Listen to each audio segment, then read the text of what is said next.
Am I live? Am I live? What's happening? I don't know. I was just watching Taz's stream, of course, because I absolutely love checking out Taz before I have my live stream. And I came in here and somehow or another I knocked my little doodad that my microphone are plugged into. So it was kind of chaotic there. I was just thinking to myself, if I have to restart my computer another week, oh my gosh, that's just going to be ridiculous. It's just like, oh my gosh, it would be so awkward. Right. Now, let's go through and say hello to some people. And before we start going through and saying hello to people in the chat, because you guys are all amazing and we love our chatters, is that I have invited a few guests on tonight. So we'll see whether or not some of them show up, all of them show up, but I know at least one of them is going to show up because he's already here. Adorabuild.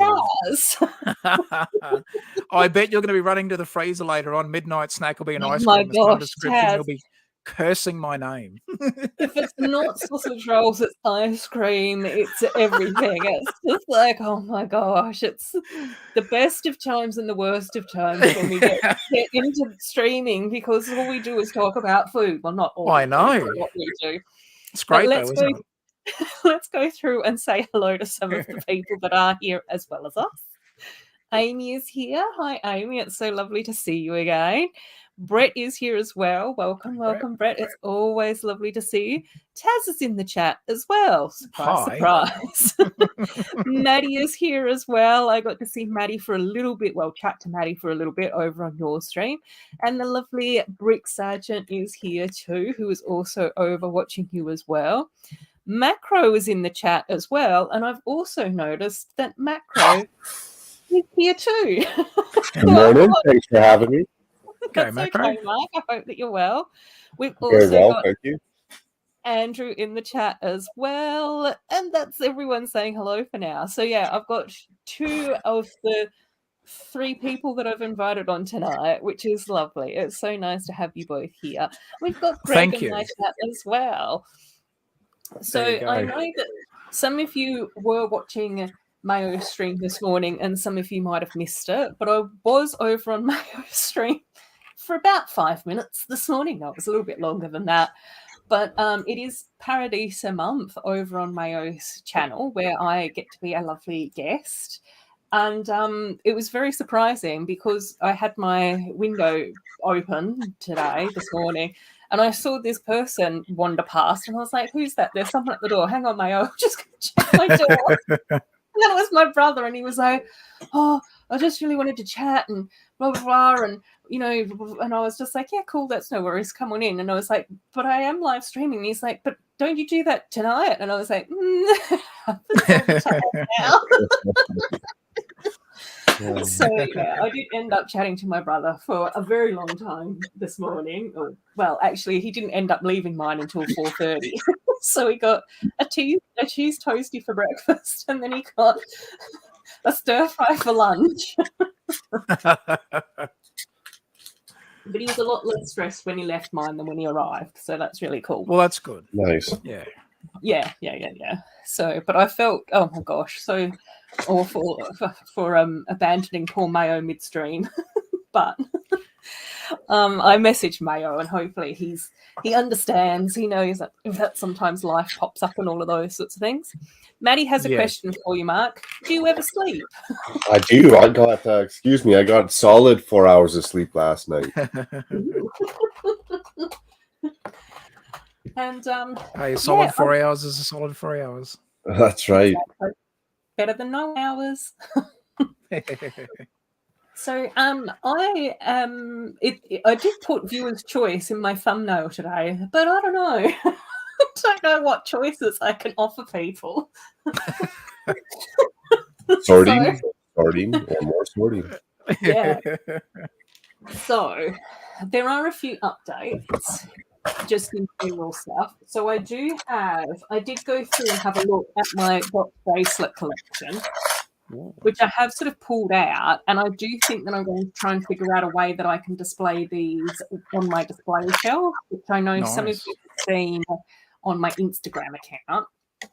And originally, I had thought that I might just like hang them from like their little hole, like as like a streamer type thing. But then when I was looking at them, I kind of like it when they're like curled up. So I might see if I can like hang them from like a rail or a string or something like that. Hey Robbie, how you going, mate? So yeah, that's all in one of my little tubs over here. So like a curtain rod holder or like a shower rail, curtain rail or something like that. Yeah, something like that. You know how you can get like, I don't know, something cute. And obviously in like color-coded rainbow order. no one's surprise in my universe. So I've been doing a little bit of that, which looks really nice. And then I also managed to get hold of the Care Bear Cousins instructions from Custom Brickheads, who did the little brickhead Care Bears that I have back here. Nice. Oh, cool. So he's also done like the elephant and the raccoon and the penguin and the lion. So he's done instructions for 4 of the Care Bear Cousins. So I have been going through my parts collection the last few days to see what bits I'm missing, and I'm starting to put together a Bricklink order for the rest of that. So that's one of my area of shambles. I'm actually looking at something on Bricklink at the moment. It's a what do they call it? Like a slippery slope. Once you start on Bricklink, it's a habit that you'll probably be in whenever you're in the Lego hobby as well. Brick Sergeant saying 4 hours of sleep is normal for him to a leftover from being a soldier. Oh, I agree. It's solid.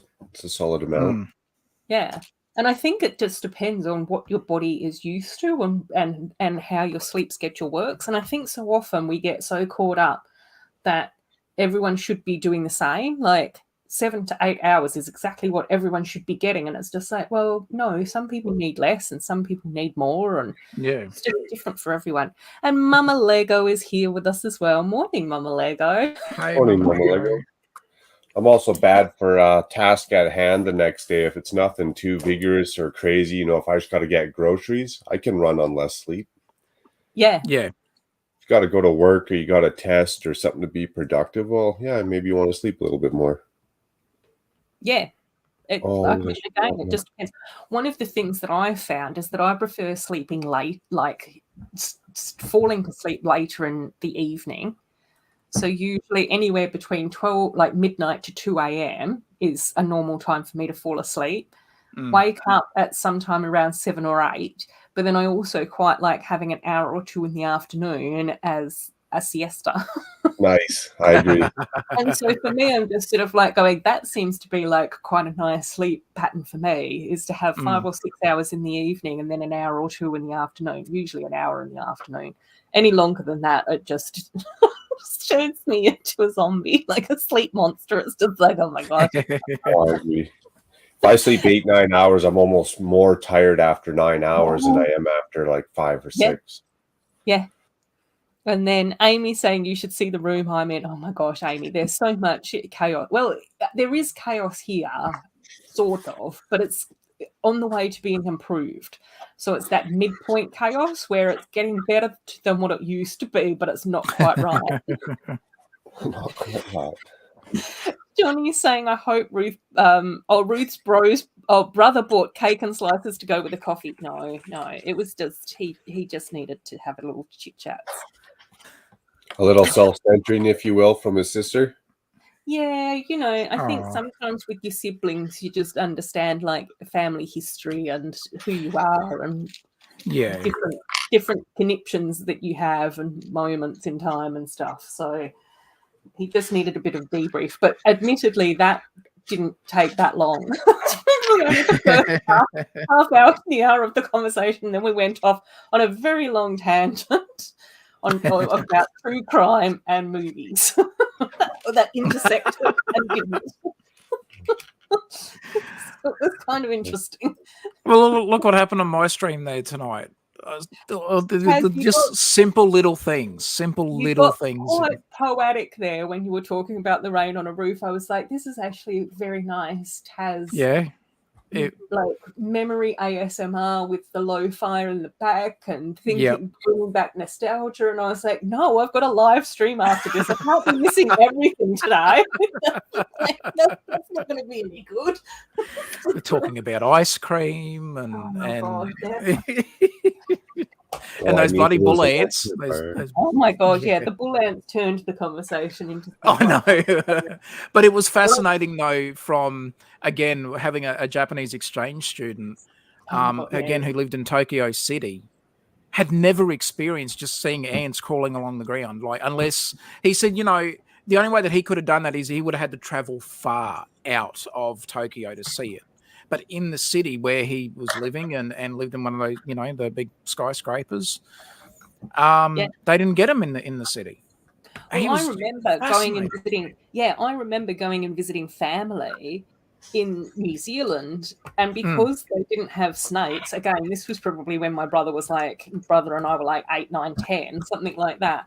And the favourite activity that my brother and I would do for hours would be to go into the spare block of land behind the place where we were staying that had long grass and frolic in the long grass because we didn't have any fear of getting bitten by a snake.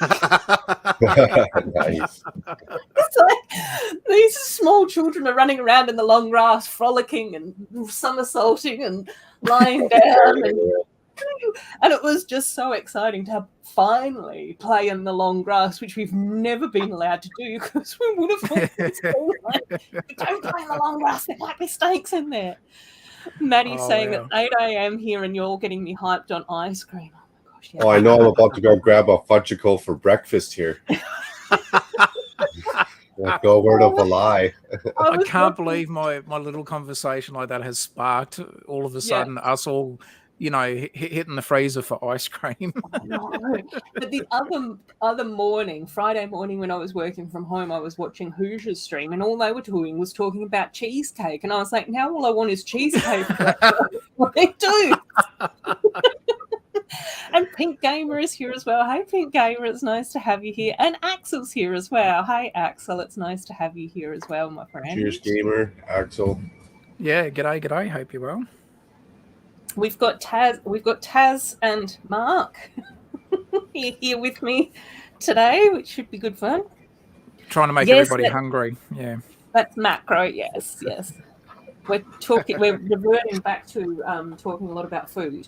So I have gone through one of my tubs of Dots bracelets and what was the other thing in here? Oh yeah, the Care Bear stuff. And then in my other tray of chaos is I have gone through and sorted out a lot of my little animals that we got in the Friends cubes that come in multiple colours. Oh, cool. I still don't mind some of the Friends sets, Ruth, when you do get the animals. They're awesome. They did some really good ones. There's like those safari lines or jungle lines where they had all those animal packs. Which aren't probably like for everyone, but check out how awesome my multicoloured flamingos look. Looney Tunes. Are you talking about the guests here, awesome. Axel, or? So. Cheers, Hoosier. Oh yeah. We've got the guests. I've got the guest names up. The guest names disappear when I bring the chat up. So I also am trying to figure out whether or not I can display all my colourful animals on my display shelves as well somehow. So that's why they're there. Oh, and Bubba's here as well. Morning, Bubba. Cheers, Bubba Brooks. I've also got my Marvel in my second tray of chaos that Bubba sent over to me. Thanks, Bubba. And Hoosiers here. Yay! Welcome on in, Hoosh. Cool. Ice cream is good any time of the day. Yeah. Oh, absolutely. Never need an excuse for ice cream.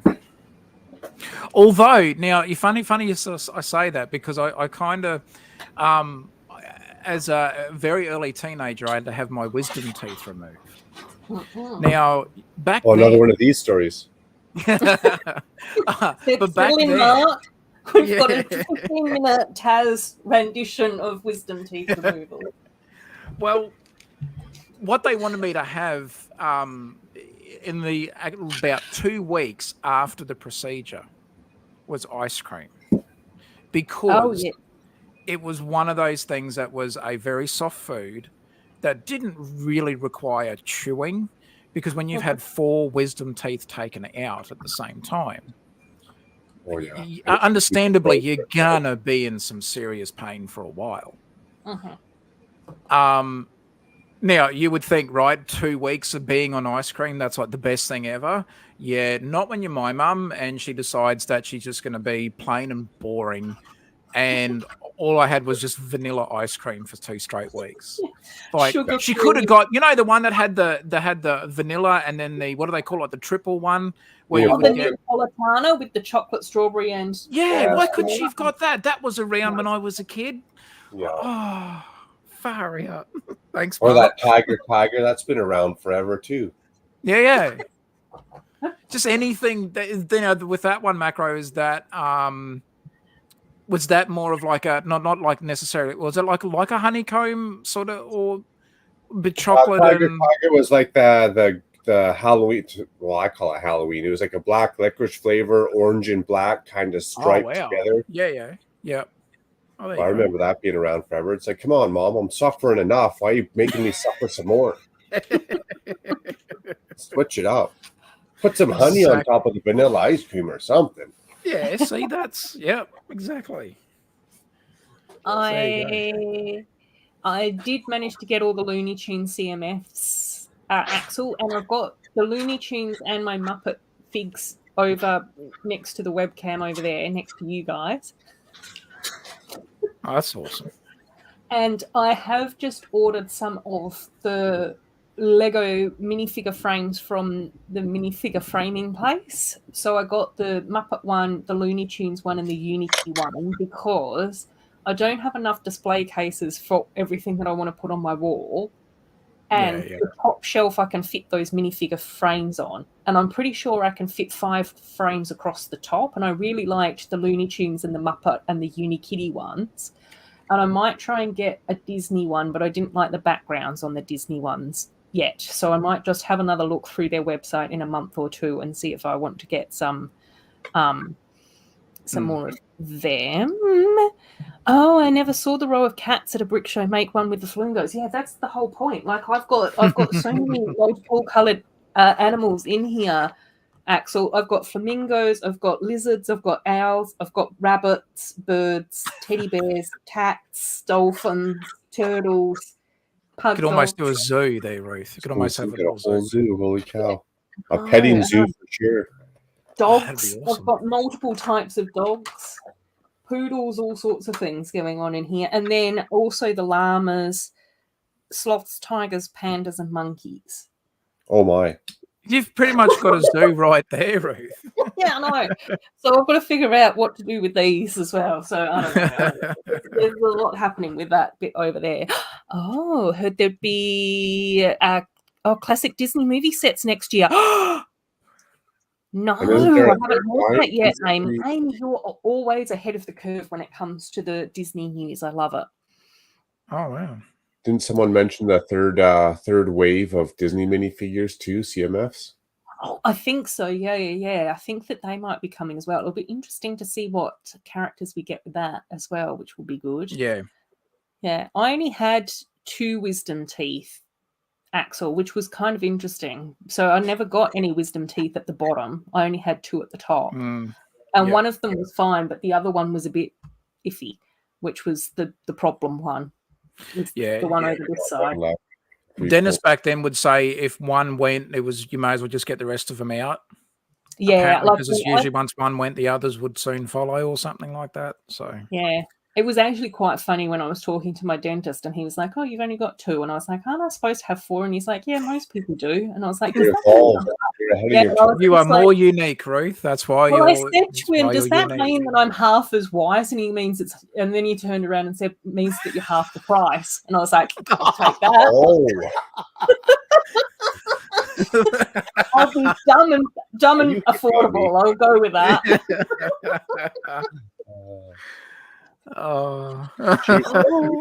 Nice Muppet Mocks and Brick Fair. Oh my gosh, yes. Oh my gosh, Bubba's saying I just eat my old man ice cream flavors, maple walnut and butter pecan. Oh, that's still not bad though. As a kid, I loved that maple walnut. Oh, yeah, we get that over here every now and then. There's a bakery here that does like fancy donuts, and their best donut is maple walnut donut. Damn it, Ruth, you're going to get me going to Krispy Kreme now. I'm going to be heading up to Sydney and go to Krispy Kreme. Donuts are like massive, like they're twice the size of a Krispy Kreme, and just like no one's gonna make it till later tonight. We're all gonna be passed out of a couch full of sugar. We're all be like, gotta go do the food run now.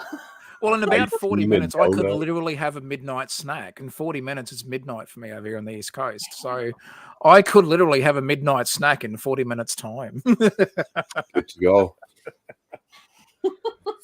Perfect excuse. Exactly. See, this is why we're here. Axel's saying, what Harry Potter fraction is that shirt from? This is post Hogwarts, when the wizards go to university and we go to Petty University. But sometimes we've just got to take it to Petty University when people are being foolish. I'm just going to be told, Axel. Oh, are there more animals in Friends sets than in City?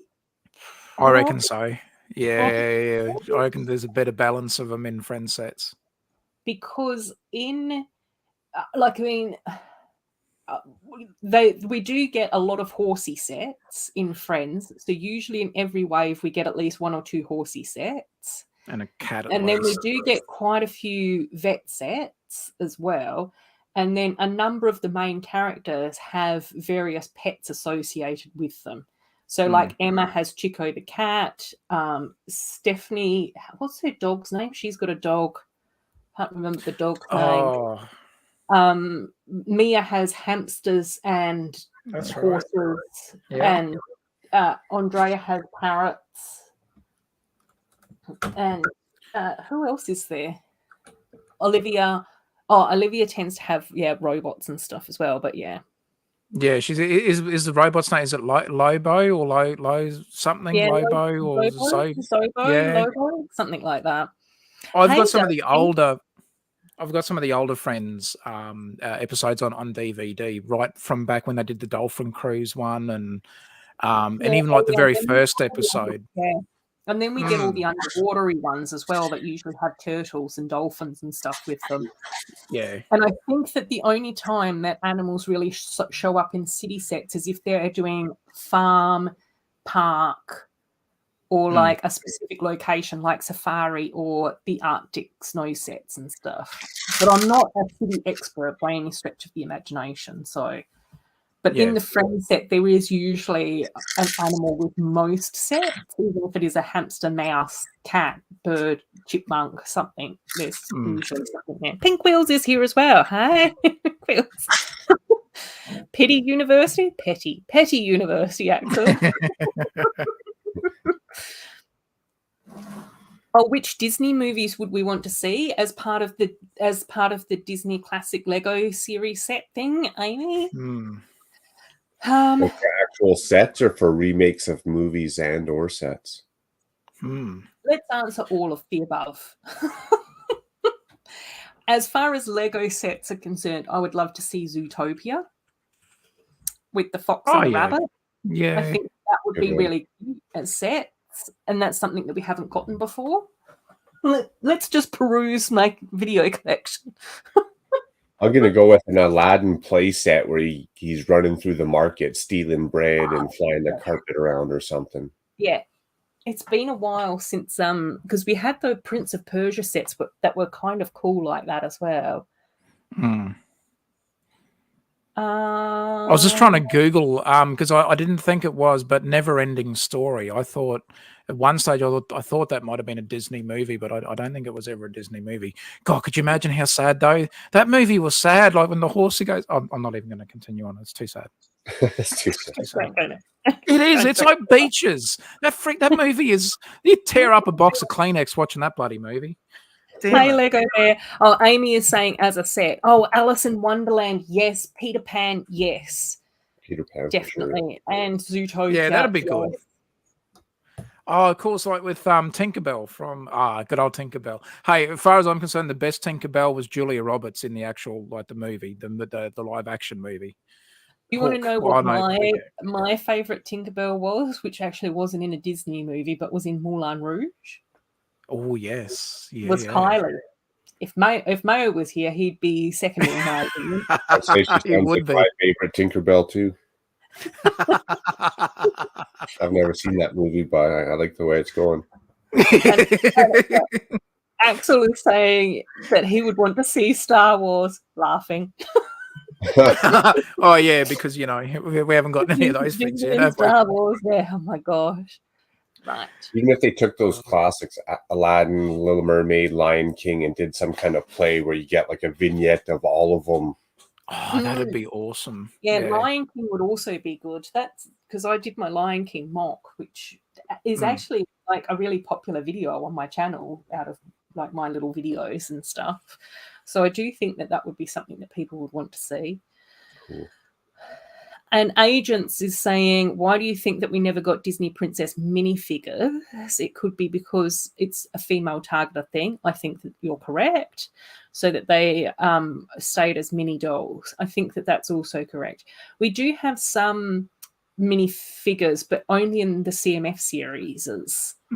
So we did get a Jasmine, I think, didn't we, as a minifigure? And we got Elsa and Anna as minifigures in the... But would it be easier to keep them as mini dolls as far as from a design aspect as well? Or am I sort of thinking too hard on that one?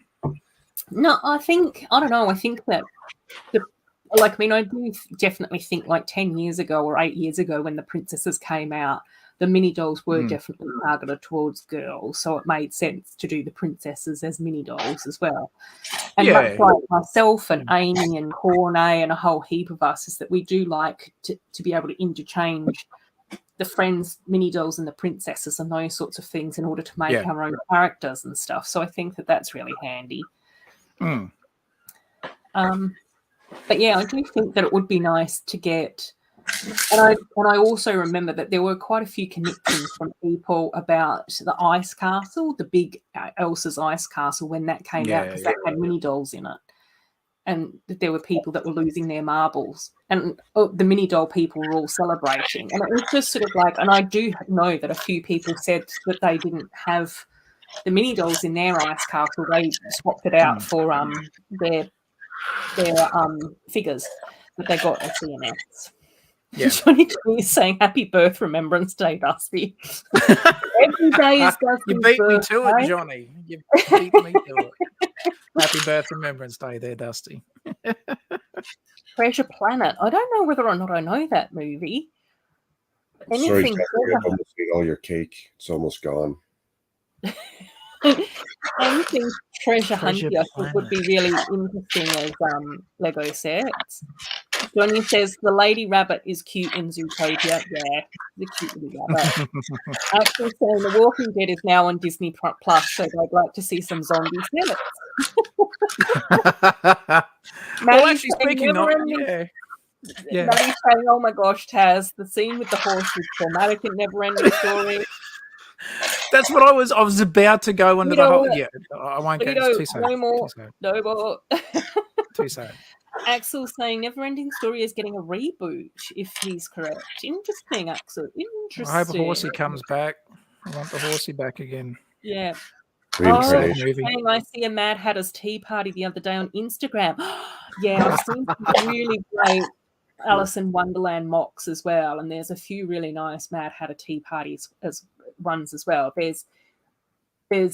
There's also a Falling Down the Rabbit Hole mock that I've seen on Lego Ideas that didn't get enough votes, but that's one of my favorites. And that designer that did my favorite Falling Down the Rabbit Hole, I think also did the Queen playing croquet in the Rose Garden, which was nice, but not as nice as Falling Down the Rabbit Hole. And then that same designer, they'd done like 4 Alice in Wonderland ones. Falling Down the Rabbit Hole, the Queen at Croquet, the Mad Hatter Tea Party, which was also nice. Yeah. And then my other favourite out of those 4 was that they did the caterpillar on like a flower, and they used the hot air balloon pieces for the mock as flowers and stuff, which was just absolutely beautiful. Cool. Cool. Lego Bear 101 Dalmatians is another one that I was thinking of as well. Now, hang on there on that one there, Ruth, if I can. Okay. Now, let's say whether they do mini dolls or mini figures for 101 Dalmatians. If they do Cruella de Vil, could you imagine how many of us could say, hey, guess what? That's my mother-in-law in minifigure form. There you go. I don't know about that, Taz, because as far as I'm aware, all of the guys that I know in the Lego community love their mothers-in-law. I love my mother-in-law. She's actually very awesome. She's very cool. Not that she watches this, so I'm fine. But I mean, all honesty, she's brilliant. So I'm lucky there. I've actually got a really cool mother-in-law, so I'm all right there. Was Roger Rabbit from Disney? Who Framed Roger Rabbit? I don't know. Was that a Disney film? Or was it Warner Brothers? Disney? I don't know. I'm getting them all very confused. Because the other one that I looked at the other one that I looked at on my shelf was Kung Fu Panda, and I was like, I don't think that's Disney either. But Kung Fu Panda would be awesome as sets. Yes, and it would be. A little chunky panda doing kung fu. How adorable. And sort of wouldn't look out of place in some of the Ninjago sort of themed buildings and stuff too, because it'd be awesome. I love those movies. They were great. Johnny G is pointing out the obvious, that Macro would love Kylie short shorts. It'd be obvious. We all would. Yeah, I think that we need more mix of mini dolls and figures in sets and themes as well. I would like to see that too. I think that most people got over the trauma of the Lego Movie 2 situation, and I think that we're now ready for it. Yeah. It took us a few years to catch up with Lego, but we might finally be there as a community. There was a speed champion designer in the Lego talk show from London last night. He gave some interesting insights on how designing at Lego works. Interesting. There's been a few documentaries out too that give you a bit of an insight into there as well. It's cool. Pink Wheels has the ice castle and loves the mini dolls. Samesies. Yeah. Andrew's here as well. Hey, Andrew. I hope that you're going well this week. Yeah, it has been a few weeks since I've seen you here. So yeah, it's nice to have you back. Hope that you've been well. Mini dolls deserve more love. Agreed. Secret of Monkey Island sets would also be great. Oh yeah. I bet Adorable would join the Mad Hatter Tea Party without even thinking. Probably. Sounds fun. Usually show up to things that I'm invited to. Axel would only join if they had something other than tea. Oh, Agents of what do we think about the Firestar Toy Moon Knight and Mr. Knight minifigures? I don't know whether or not I've seen them. Yeah, I haven't seen those. That sounds new. No, we'll have to have a look into that, Agent of Mando Creed. James is saying mother-in-law or monster-in-law? No, I'm lucky. Mine's awesome, but yeah, monster-in-law is another one. Amy's saying How to Train Your Dragon, even though it's DreamWorks. Yeah, How to Train Your Dragon sets would be awesome as well, Amy. Definitely. Yeah. They were good movies as well. They were fun. Imagine some of the awesome dragons that you'd get as well, even if it was, dragons and minifigures. Yeah. And Andrew's saying, oh, yeah, just doing lots of school and extra lessons. Oh, my gosh. Yeah, it's that time of the year for some of you guys. It's moments like that where I just really don't miss having to go to school. Oh, and Pastor's here as well. Hey, Pastor. I hope that you're well and that you're having a nice morning.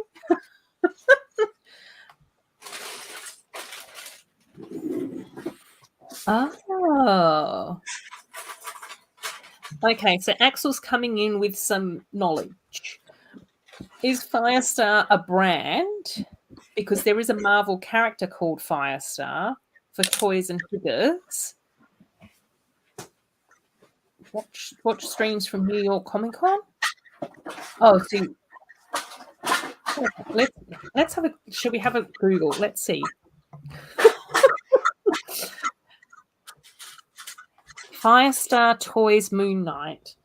I'm going to Google that agent and see what comes up for me. Because this is the content that you all signed up for. It's another stream of Ruth Googling stuff that the chat asked her about.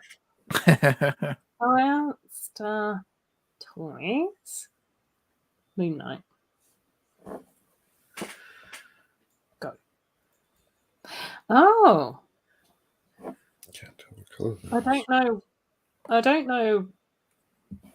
I don't know what show that's from, but it's a pretty cool looking fig.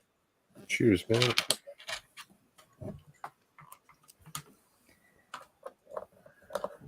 Kind of. Nobody else can really see what it looks like unless you Google separately. Oh, good day, Brick Pasta. How you go, mate? Yeah, it's nice to have pasta here. Lots of hellos to everyone. Oh, I've done some emoji stuff like combining them. So is that with your digital art stuff, Andrew? That's so cool. The last one was planet and shooting stars and twinkles and stuff. Yes, Maddie, go and have fun and enjoy your thing. I hope that it all goes wonderfully for you. Johnny B comes in with dad pasta. See you, Maddie. Oh, not now. Don't update now. Oh, Moon Knight is a Marvel character. He had a show on Disney Plus with Oscar Isaac. Yeah, I think that's what the image showed. A character in white with a cape and stuff. That story doesn't help anyone with anything. What about Sword in the Stone as well? Like, Sword in the Stone that was such a great movie too. Wow. Yeah. Love Sword in the Stone. The other one that I think that the other set that I think a lot of people would love was that Robin Hood movie that was the cartoon with the foxes. Yes. Yeah. That would be super nostalgic to have. I remember that now. Wow. Yeah. Oh. It's been a while, Taz. It has been a going down long memory while. lane tonight. I know. Just when I thought I'd finished our memory lane, it's straight back there again. Wow. Oh, it's been a long time since I've seen those movies. Oh, wow. It's the nostalgia stream tonight. Wow. Oh, I'll be looking for them now to show the kids. I reckon, but the kids would actually enjoy them too. Oh, yeah. Oh, well, we've got Disney Plus. I'll have to have a look on there, and I'm sure Yeah. they'd be on there somewhere. Robin Hood movie, Men in Tights. No, absolutely.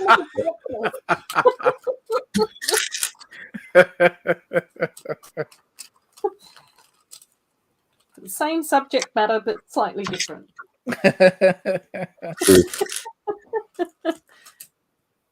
I'll change Fox and the Hound, yeah. Winged with a swoopy thing and added some shine with sparkles. Oh, Robin Hood and the Fox and the Hound were your favourites? Yeah, wow. Yeah. And Pete's Dragon, that's another one. Yeah. Pete's Dragon. Yeah. More dragons back, I think, definitely. Wow. I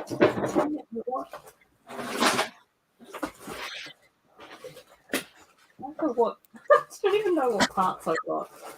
Oh, this might be handy. Let's get some of these out.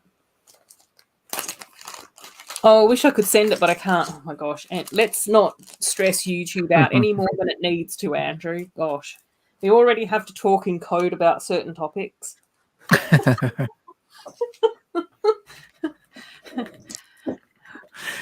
Isn't it funny though, Ruth? Like now, when I associate an ice cream truck, I'll think of memories, but I'll also think, I wonder if Ruth's had their ice cream truck go past her place today.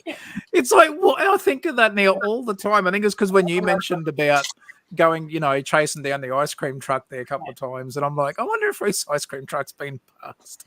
Well, the sad thing is that it has, yes, but I've what have I been doing? But I don't have any cash.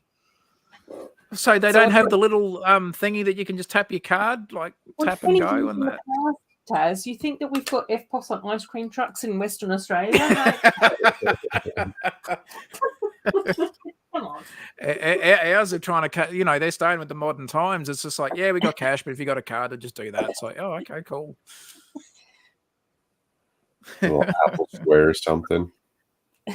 Yeah, that's exactly what they've got. One of those little bloody, yeah, exactly, the little Apple things. And whenever they're in a bad area for reception, they always say, look, just bring cash just in case.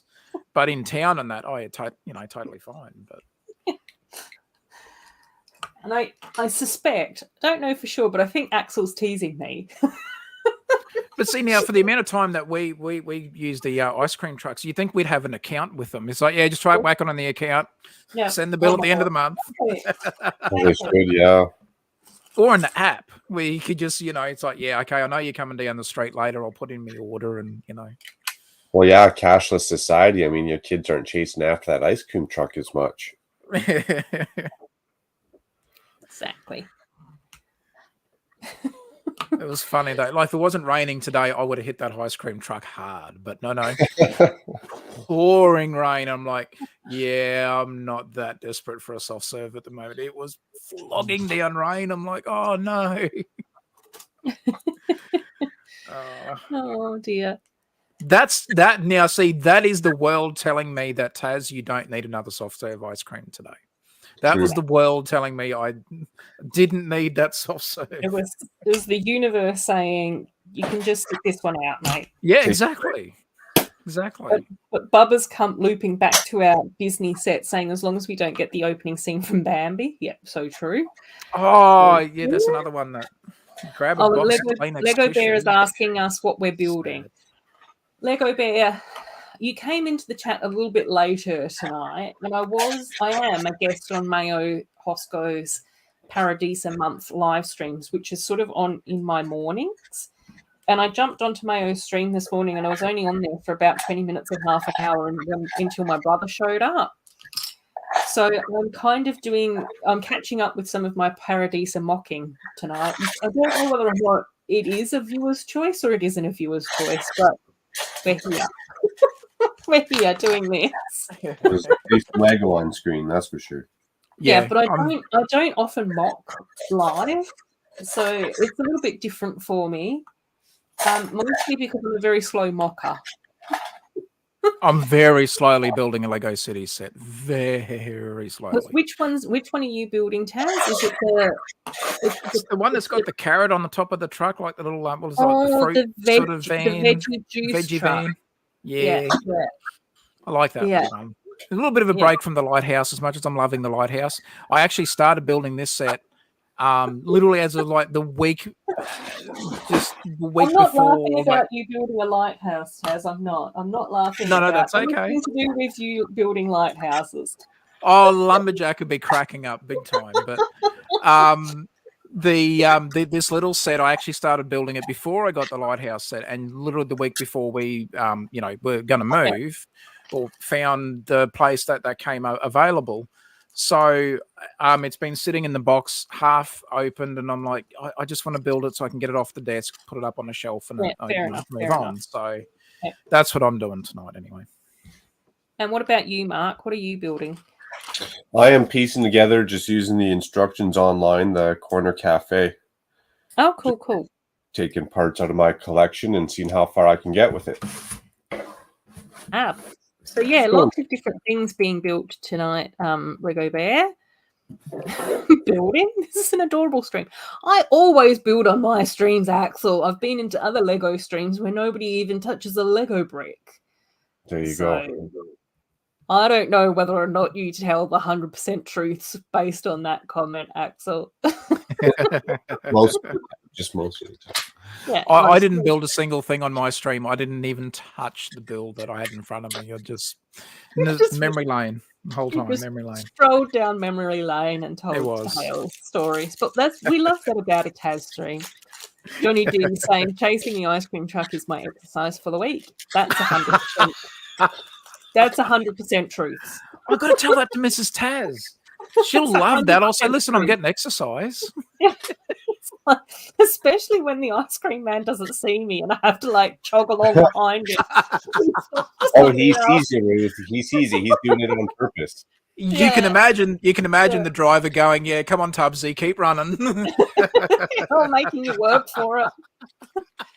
Oh, Amy, is planning to make an ice cream parlor in her main street. Yes, I love that idea. I think Yes. an ice cream parlor would be perfect on Main Street, definitely. Yes. Oh, James, no, out where you live, there are no ice cream trucks. Well, Oh, no. can you move? Can you make a very large life decision based around ice cream truck locations, James?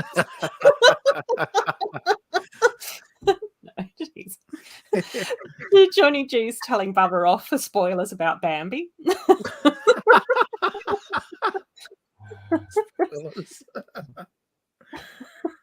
Spoilers.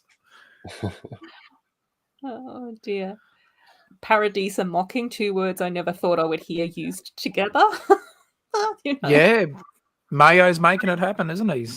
Yeah, he is. He is. And then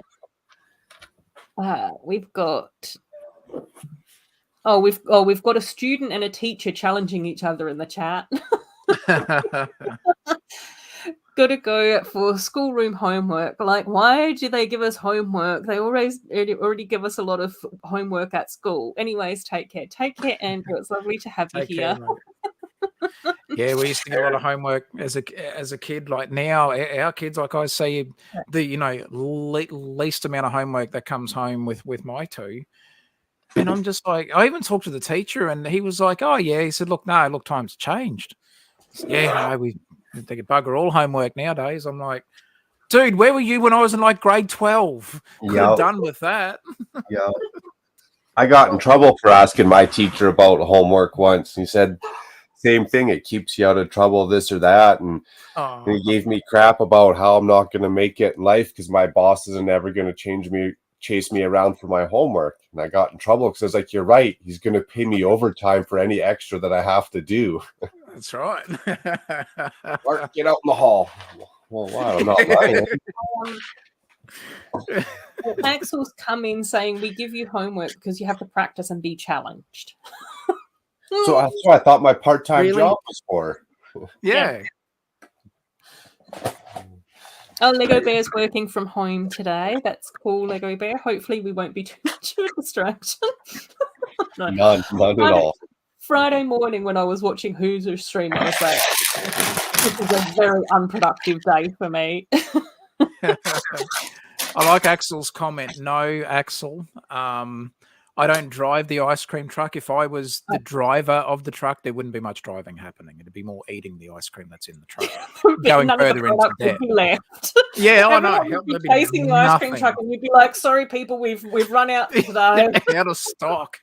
Taz is his own number one customer. Yeah. And the other question that Axel's asking is about avatar sets. So No, but you look good. They look very good. But I haven't got any yet. No, I am very keen to get them.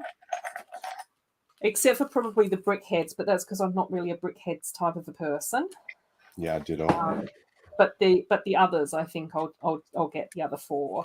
I saw over on Brick Scene, like Rich's stream. He was building them one day this week.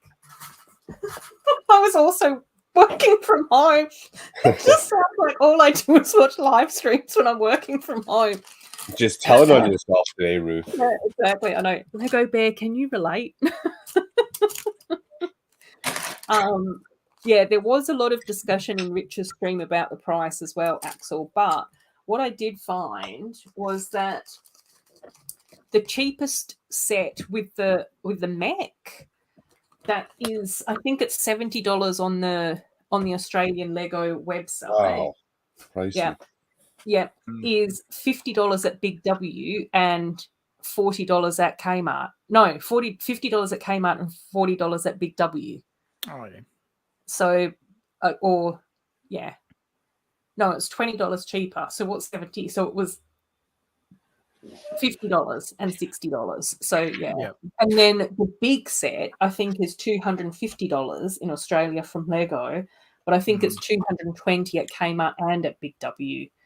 So Taz, I am wondering whether or not we're better off waiting for the next Big W toy sale to see whether or not. Oh yeah, either between Kmart and Big W, yeah, because usually one or the other.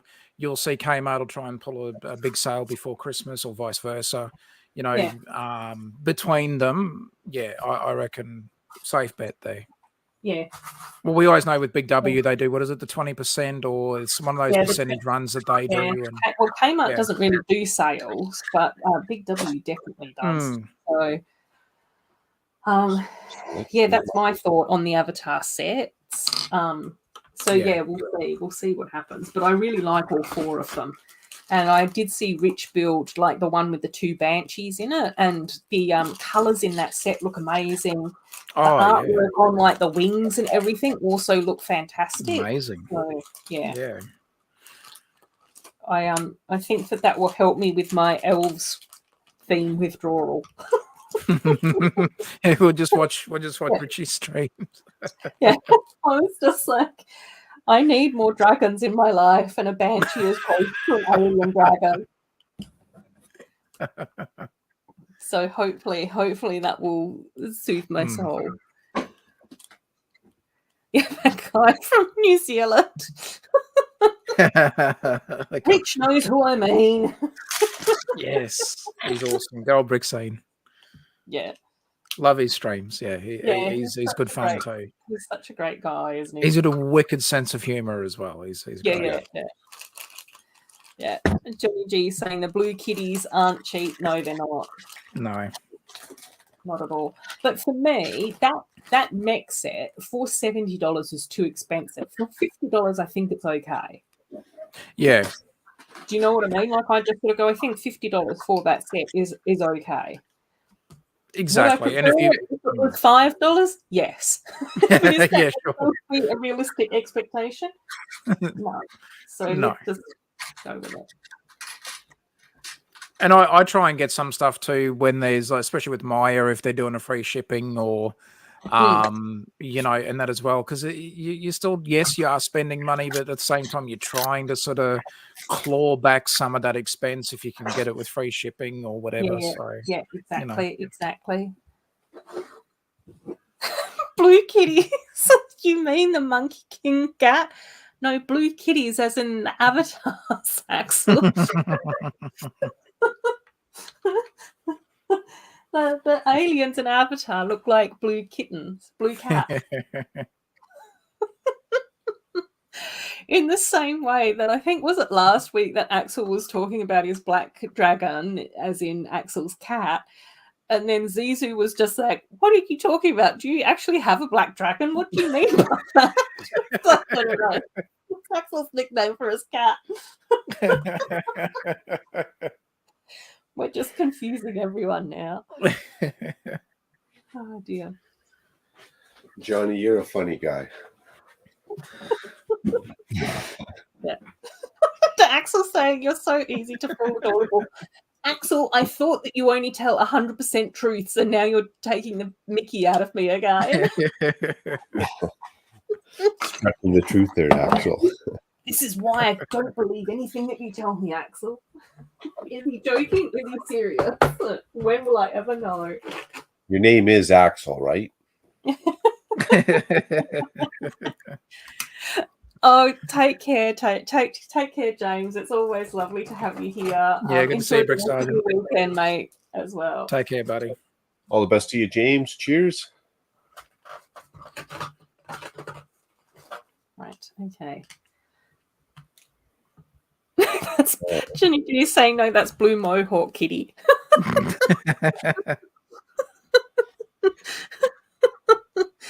Oh, yeah. Blue mohawk kitty. Axel's saying, what? That you're easy to fool? Well, you can decide if that's the truth or not. Thanks, Axel. It's true. It's true. I take everything very much literally and at face value. which is why sometimes I need to go to Petty University, Axel.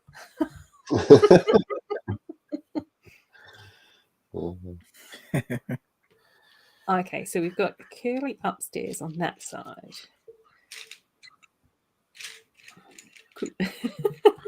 Yes, this is. Oh, sorry. I was going to say this has been a fun little walk down memory lane as well. Just all the little, so especially some of the movies, like the Robin Hood one. It's like, God, I remember that movie now. I remember watching that heaps of times. My mum used to love a lot of those animated movies and that as well. Yeah. So, that one usually found its way in our, little movie rental thing every, week or fortnight or something like that. Back then when it was cheaper to rent the movie than buy it. So. Oh yeah, totally. And that was my whole thing with the Robin Hood Fox one. Like seriously, it was an obsession as a small child. Yeah. Well, Cornay's here as well. Hey, Cornay. welcome. Cornay.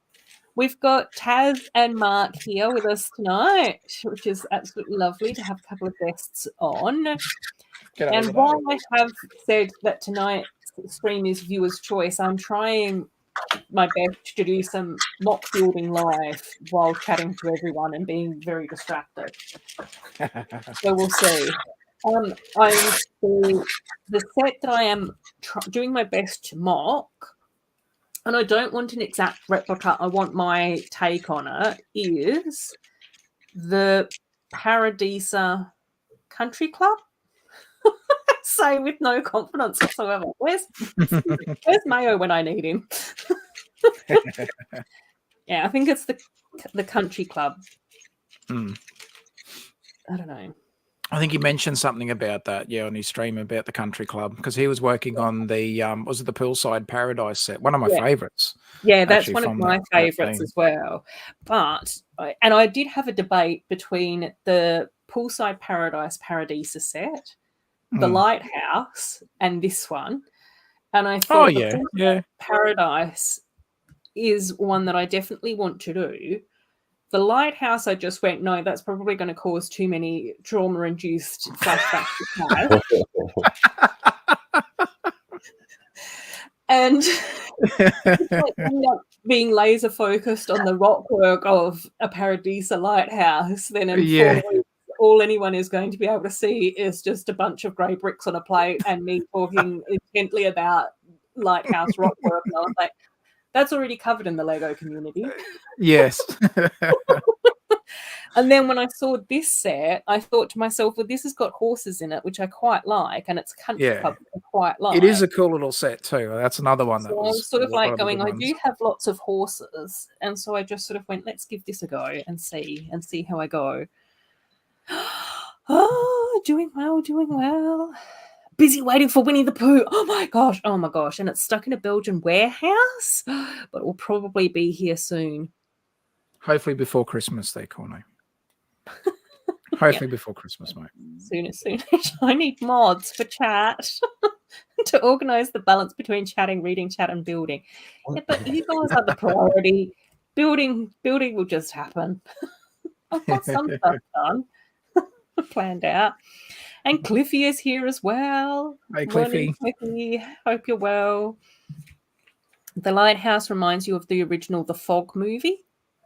The Fog movie. That's probably another thing that we're going to have to Google. Is that like an old school horror film? Like The Blob? The Blob. That was a legit horror. You weren't scared? Yeah. Oh, God. I actually can't watch any horror films because I need adult supervision and I am terrified. That's like my wife. She doesn't do horror films either. No, can't do them. And it is even things like The Walking Dead, which I think was mentioned earlier in the chat, I really like that as a TV show, and my brother and I have watched that a lot. But what usually happens is that he usually gets them on the DVD or live, like streams them. watches them first and then comes over and watches them with me because I need my big brother there just in case it gets scarier. And for any bits that he thinks that I won't enjoy, he has to tell me to cover my eyes. Oh, a caring big brother. Oh. So I remember in one part of it, there was the tiger in The Walking Dead that then gets mobbed with the zombies. And my brother was like, "You're not going to like this bit, cover your eyes." Even though it's a CGI tiger. And then my brother put his hand over Pucky's eyes as well. Oh. Yo, Cliff, Sloth. Sloth as well. Hey, Hi, Sloth. Sloth. And whenever Sloth arrives, we all have to cheer and R2D2 cheer.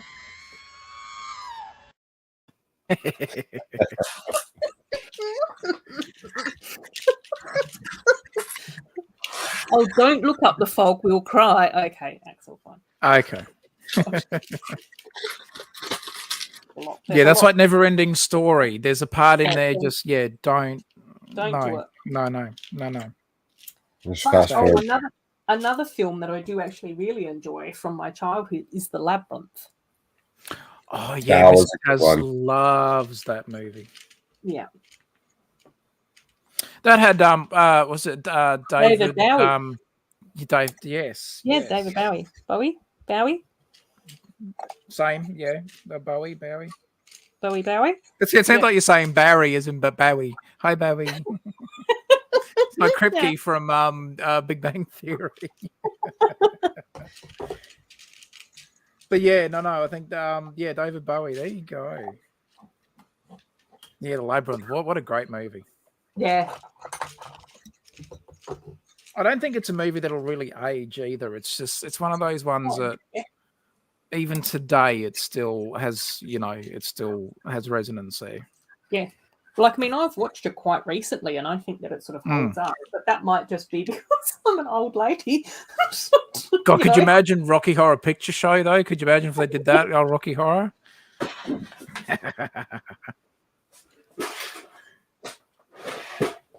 It was David Bowie and Jennifer, what's her name?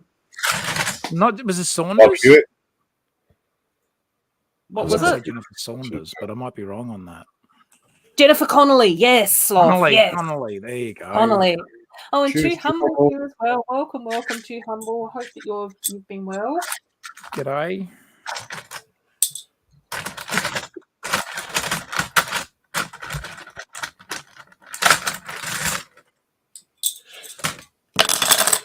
There you go. What else do I need? Okay, we need.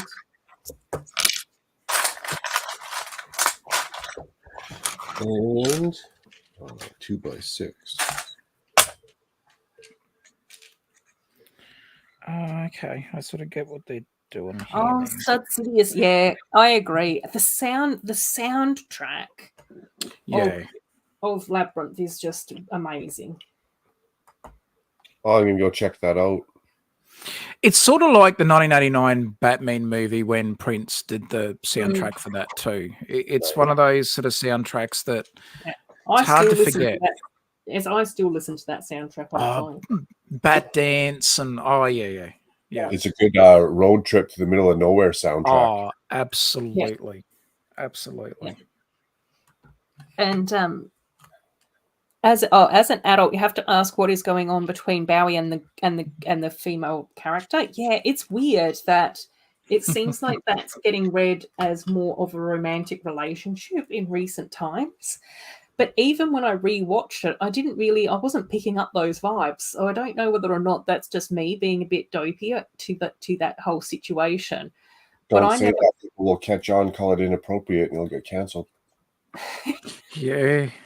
but well, I think looking at certain media through different lenses is very important, though, Mark. And that's where I just sort of go, when I watch that film, I don't see it as a romantic thing between Bowie and the girl. I see it more as like a test, and the Goblin King wants to like rule the kingdom and all of those sorts of things. But I don't really get the weird, creepy vibes from it. But, I don't know. That's just me. But I do know that there's been a lot of other interpretations where it has been more creepy as that. It's still a great movie for its time, though, and that's the thing. It's one of those movies that does stand up. Yeah. And I agree, Stud, that he was just so good in that film, and again, that soundtrack is just brilliant.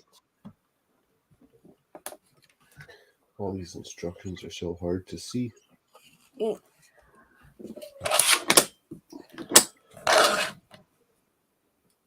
Oh, I saw that clip, Amy. I saw that clip. Maybe that is. And there was so much confusion going on with that. She didn't catch on. Stud's just coming in with dance, magic chance, jump, magic jump. It's a child, it's a child, it's a human child.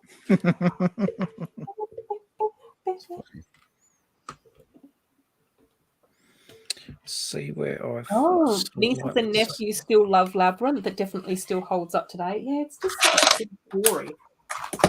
Like, I think that it's just all about, like, you know, an adventure and finding your way through life. Yeah. It's kind of almost like, I know not everybody's going to get this reference either, but maybe some of those like Nicole Kidman fans might get it. There was a movie that she was in many, many, many moons ago called BMX Bandits. It was one of those sort of... There you go. See, how is Labyrinth like the BMX Bandits? Well, I want to see how you mix these two films together, because I wouldn't have put them in the same category. But not necessarily. I'll hear you out. All right. Well, when Macro said, "Well, you know, it's like finding your way through life," and I thought, well, BMX Bandits was kind of like that. You know, it wasn't far off there, but that's what made me think of it. That's where you're drawing the parallel.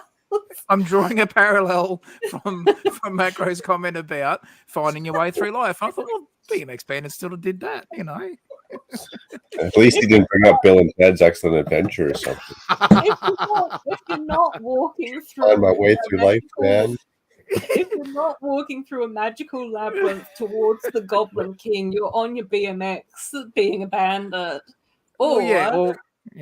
What was Harold and I could have said Harold and Kumar go to White Castle. I could have thrown that one in there. But what did Bill and Ted travel in? Was it a phone box or a hot tub or? God, trying to remember what that was now. That's another movie I haven't seen in ages. I'm getting all my 90s films very confused now. Oh, the little colourful nights in Labyrinth. Agreed, Stud, agreed. And did I say hello, Scotty? I think I just sung to you, but welcome, Scotty, if I didn't say hello already. Hey, Scotty. I like Labyrinth as well. Yeah. Oh, it sucks that every time someone puts in a Labyrinth set on ideas that they never get approved. Agree, Stud. Oh, did you, Andrew? I haven't seen BMX Bandits for years. But BMX Bandits. When we were growing up, obviously I've said this before, we weren't super well off growing up or anything. So one of the things that my father did was don't know whether or not I should be telling the story. No, it's fine. When we were growing up, every now and again, because we grew up in the country, if you had a lot of rubbish or waste or whatever, you had to take it to the rubbish tip. Like, they didn't do roadside collections or anything like that back in those areas. But every time my father went to the rubbish dump to drop stuff off, if there were any push bikes at the rubbish dump, he would grab them. And basically we ended up doing for me and my brother patchworking together a BMX bike each from a variety of about 3 or 4 Frankenstein bike. And so my brother and I had these like multicolored push bikes. Like, the handlebars would be red, the seat would be blue, the middle of the bike would be green, and then my brother's bike would be like blue, yellow, and something or another else. And again, because we weren't super well off, the only thing that my dad had to buy from the push bike shop was the wheels. But he found out that it was cheaper to get the random leftover tires. So then we had a front wheel that was green, back wheel that was blue. Riding around the neighborhood on these like patchwork bikes. It's funny because you see modern cars like that every once in a while. You're like, you hit. Yeah, and so that was the whole thing, like riding around the neighborhood on our push bikes, going with the BMX bandits. No. They were color coded and very matchy. It's funny when you mention the car, because it's like some people will go, "Nah, I'm not going to take it to a panel beater. Bugger that. Let's get an orange door for a white car, or a, you know." Exactly. Just go to pick and part, and what color they got's what you get.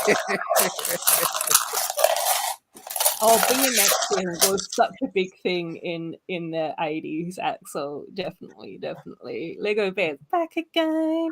A Goblin King minifig would be awesome. Agreed.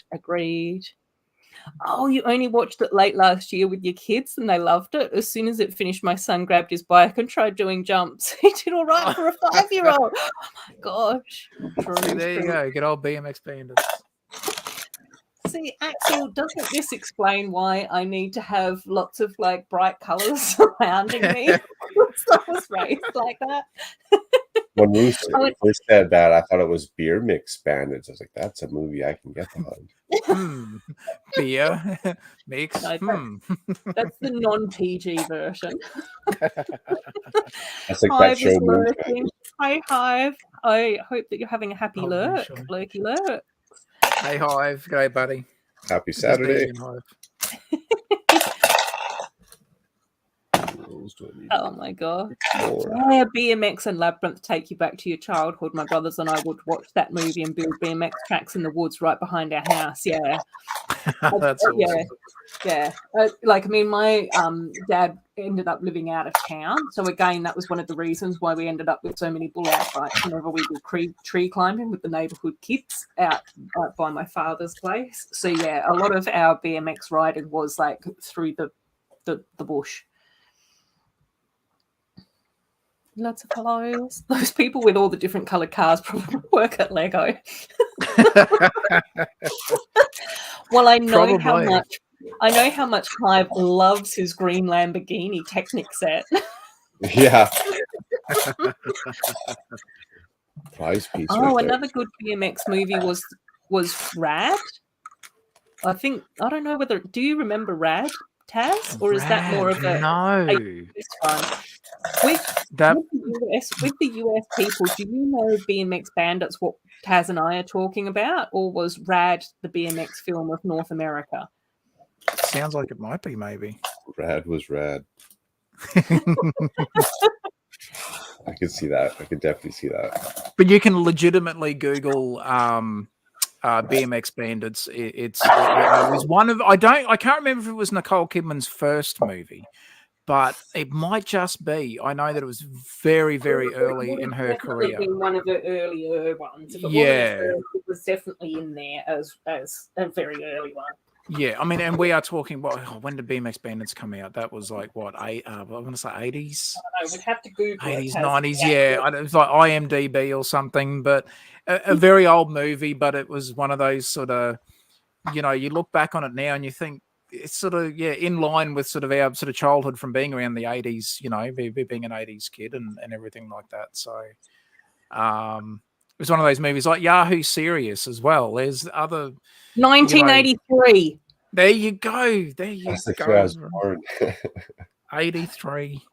An Australian crime comedy action film. Crime comedy action film is a genre that we need to see more of. Yes. Oh, Rad in German means wheel. Oh, interesting. I should have remembered that. Amy's saying Wizard of Oz, Willy Wonka, Jumanji, Halloween Town, The Little Princess, and Railway Children. I definitely remember Jumanji, especially Robin Williams' Jumanji. Yeah. Hocus Pocus was another good one. I remember being young. My parents couldn't afford to go to the movie theater to watch E.T., so they tried to pass off Mac and Me. That movie, Mac and Me. It was close. It was close. Well, growing up where I grew up, Mark, we didn't actually have a cinema back then. So the movies would only come to town like twice a year, and it would just play in like the town hall. Oh, wow. Did you have a drive-in or anything though, Ruth? Did you have a drive-in at all? I think that we did, but I never went to the drive-in as a kid. So yeah, no. I don't know, how do I which so yeah, but I think we did see E.T. at the cinemas, like at the town hall cinema. And then I'm pretty sure that the year that Return of the Jedi came out was one of the few times that my mum, brother, and myself went over to New Zealand to visit our family from New Zealand. And we went into Auckland to watch Return of the Jedi at their cinema in Auckland. And at that time, it was a converted theatre. So when you went in, it had like the dress circle and the gods and the stalls down the bottom. And you could see the orchestra pit. And then it had like the big like dome ceiling with the pretend constellation and lights at the front. And it had like the big red velvet curtains. And either side of the stage were these giant stone lions sitting like the Sphinx. Yeah, that's cool. Put red glowing lights in the eyes of the lions. I think freaked my brother out more than the film itself. Yeah, just to scare the living daylights out of it was going from sitting on wooden chairs on the floor of the local town hall, which was just a flat ground thing with like a sheet hung up. To then be going into this place with like velvet seats and these fancy curtains and everything. It was very special. Like that's still like a huge childhood memory of mine. I remember seeing Jurassic Park at the drive-in for the first time when I was a kid. Oh my gosh! Couldn't sleep for nights like that because I was a kid, but like it was so real watching it. Like the level of special effects that were used back then with Spielberg, and I think it was ILM, Industrial Light and Magic. I think did effects on that too, because Spielberg and George Lucas were friends, and I think they still are, like in real life and all that sort of stuff. So, like to see the amount of effects in that movie, it's phenomenal. But I remember seeing it on a big screen at the drive-in. That was just that's seeing it. You're never going to be, even with all the flash digital TVs and all the bloody QLEDs and whatever they call them nowadays. When you see a movie like Jurassic Park on a big cinema screen, hard to replicate that sort of feeling again. Even with all the modern technology, it's especially when you're younger, because everything's a lot bigger, or it seems a lot bigger. Oh yeah, absolutely, 100%. One of the first movies I seen in theaters that I can recall is the live action Hook. I think it was with Robin Williams, if I remember. Yes, it was. Amy mentioned that in the chat as well, Mark. Yeah, Hook. That was a great movie. One of my favorites I can remember. That's why I was saying Tinkerbell from that movie. That was Julia Roberts. She played Tinkerbell. Yeah. That's what I was saying. She was one of my favorite Tinkerbells. It was from Hook. Wow, it's been such a while. I'd have to go back and rewatch that. Didn't even click in with me. That's still a cool movie. Well, let's just. Was it Rufio? Was it Rufio? Rufio. Yeah, Rufio. Rufio. We'll just catch up on the chat for a bit. Oh, Aunt Becky was from Full House was in Rad. Crashing was another great 80s movie, tons of stars. Oh, Gene Wilder's Willy Wonka was the best. Scotty, that's who I find kind of creepy. I know that everyone thought that the Johnny Depp Willy Wonka was kind of creepy, but even as a child, I found Gene Wilder's Willy Wonka kind of creepy. That was one of the few VHS videos that my primary school had. They had Willy Wonka with Gene Wilder, which freaked me out, and then they also had Watership Down, which is a very traumatic cartoon to show small children. So both of those made me who I am today, shaped me into the weirdo that I am.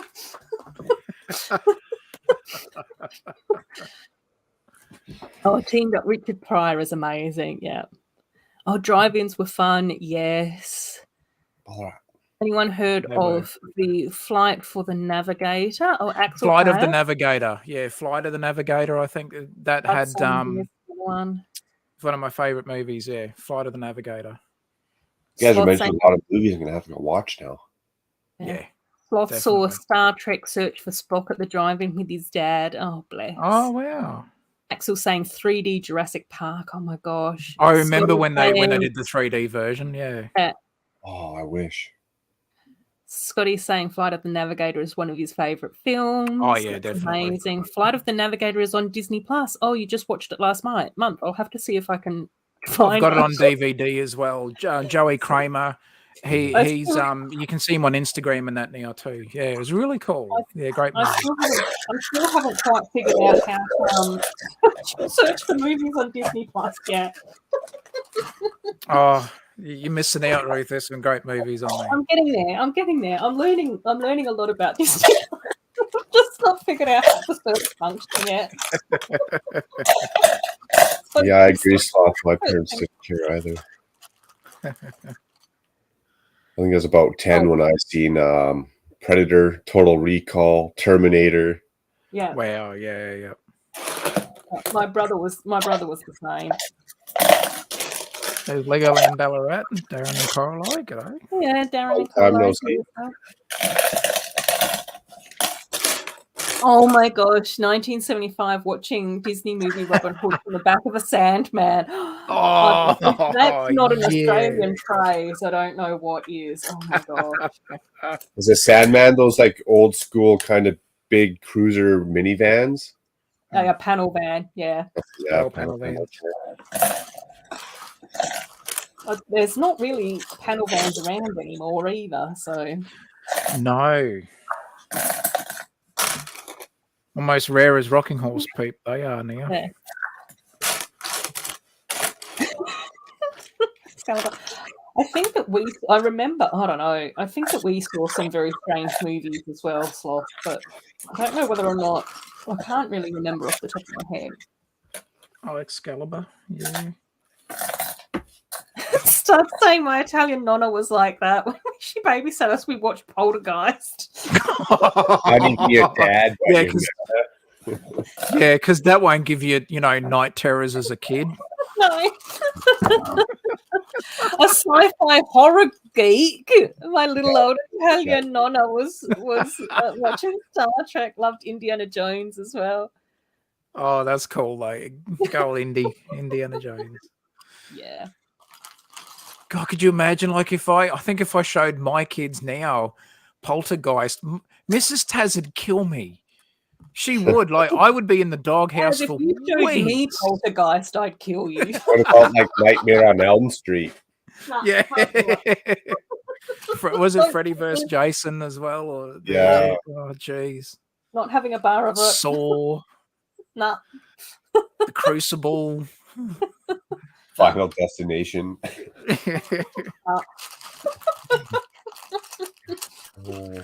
I know I can't show my daughter Never-Ending Story because there's that one particular part and it would break her heart beyond imagine. And I know that I can't do that to her. I can't do it. As much as I love that movie, as beautiful, elements of that movie that are just timeless. There's just that one part that I know would just absolutely break her heart, and I can't do that to her as a dad. I couldn't do that. No, don't do it, Taz. Don't. No, I won't be. What a nice dad. My parents would be like, "Well, let's teach him a hard lesson. Life." Yeah. Oh yeah. My dad would be like, "Shut up, boy. It's just a movie. What are you carrying on about? Open your eyes, son. Look at the TV. Look at it." Yeah. Start saying Poltergeist did actually freak him out. Oh my gosh. Yeah. And Amy said that her dad showed her the films about Saint Trinians, which is interesting. Andrew watched Jaws with his daughter when she was about 3. But I think sometimes, like, the younger you are, the less you take it in, and the more you just realize that it's fictitious. Do you know what I mean? I don't know. Yeah, sometimes true. That works. But at that young age, though, yeah. I have built the Space Bunny set. The Space Bunnies are still over here behind you guys. You just look over your shoulder, Lego Bear. It's right there. Wait, what? That's where the Space Bunnies are, Mark. You're looking for the set for a half hour now. I can imagine Drew boys, Andrew, they're watching Jaws with his 3-year-old daughter. If she's ever afraid of the ocean, Andrew, you'll know why. Yeah. When your daughter turns around and says, "I'm not learning how to swim," you'll be like, okay. You know who you can blame for that one. Let me just reassess some of my choices. And when she does get in the water, don't start the doo-doo. Dad, knock it off. So my parents always told me when I'd watch those movies young, like, it's just makeup, cardboard, props. Yeah.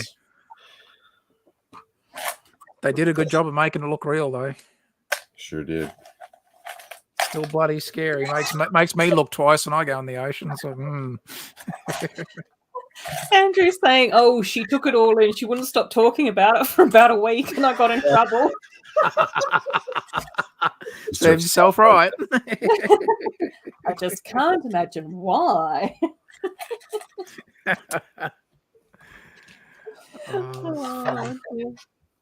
Lego Bear saying, "Oh, okay, I see the Space Bunny set now." Where? Lego Bear found it? Yeah, it's just over your shoulder. Left one or the right one? It's so adorable. I absolutely love the Space Bunny set. I am hoping that I will be able to pick up the couple of the other Monkey Kid sets that I want to get for this wave, the Heavenly Palace one and the Dragon one. And then obviously the Avatar sets are also on my purchase list, which is one of the reasons why I'm debating about the holiday set. Yeah.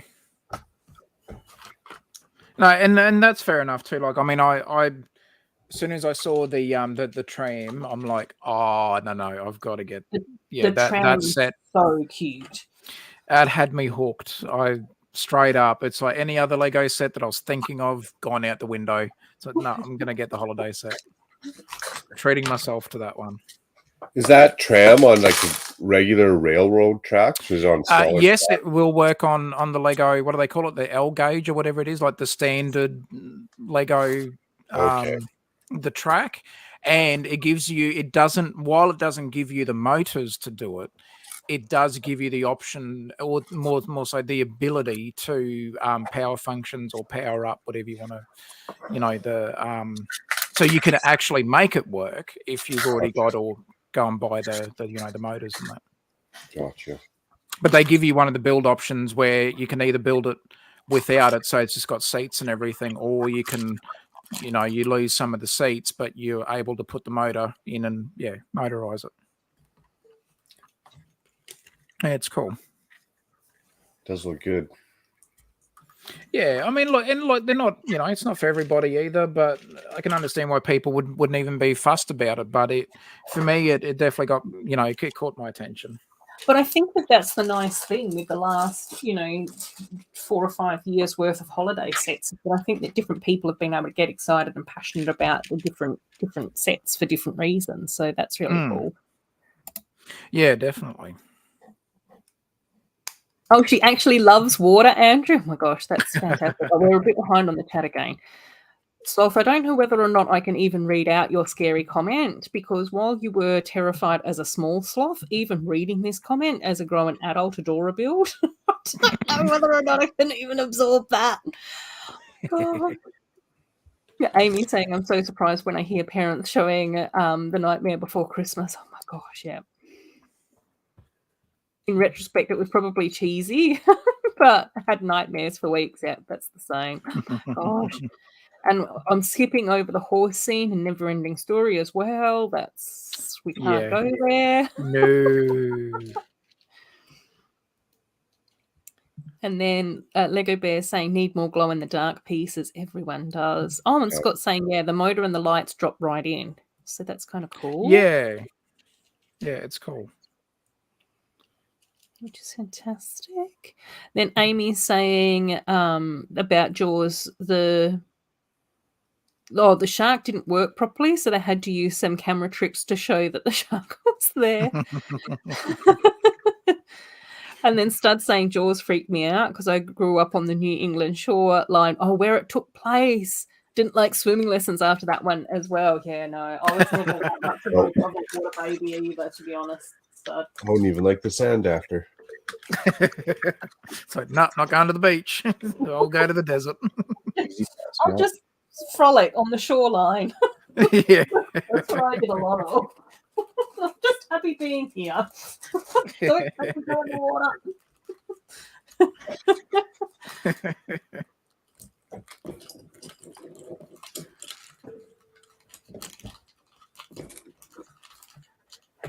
Right. Oh, darn. I've got some stuff happening here. I'm slowly making my way through this build. It's fun. I like it. I'm definitely going to have to order Bricklink parts, though. It's a slippery slope once you start. Oh yeah, that's another reason why I'm a very slow mock builder, is because I do become obsessive about exactly how I want things to look, and it's just like, no, I can't just build from my parts collection.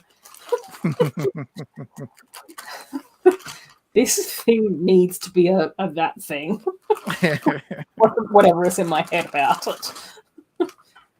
It's easy to sort of fall into those traps too. Like I'll catch myself, sitting on Bricklink going, oh, I could just press order now, and I look at the price and I look at the order total and I'm like, oh, maybe I should look in my parts bays just a couple of more times. Like, maybe not have a means look and have a proper look this time and actually see if I've got those parts. Because $300-400 later, and that's like, it's like, ouch. Or you can get up to $600-700 when you're not even thinking about it and go, oh, I've just bought like 2 modulars. Damn, I can go back and tweak that order just a little bit. Do you ever try and justify it, Taz? Like you say, go back, tweak the order, take a couple parts out, 5 or 6 parts here. You go back and you're like, yeah, it came down $37. I can deal with that. I can do that. I can swing that. I can walk to work. I don't need to put fuel in the Harley this week. I'll just walk and we'll figure it out. We'll figure it out. You're in the grocery store just buying cans of tuna and pounds of potatoes. 2-minute noodles. We've still got a loaf of bread and we don't have to have any lights. Yeah. Just have bread and butter in the dark for a week. It's fine. We'll just hack into the next door neighbour's Wi-Fi and steal their Wi-Fi for a month and not pay our internet bill. That's right. It's gardening season. Just go for walks around the neighborhood at 2 a.m. Yeah. Oh, the things we do to try and justify what we spend. It's fun though. It's fun to do it though. And Stud saying the crazy thing was that they didn't really have great whites on the New England shoreline because there weren't any seals then. Ah. But now the seals are back. There's tons of shark sightings again. Wow. Okay. Well, there you go. The only space bunny I know is Barbarella. I think if Mayo was here, he'd be saying that there's also a Kylie Minogue video clip based on Barbarella. So there's 2 space bunnies that we can think of.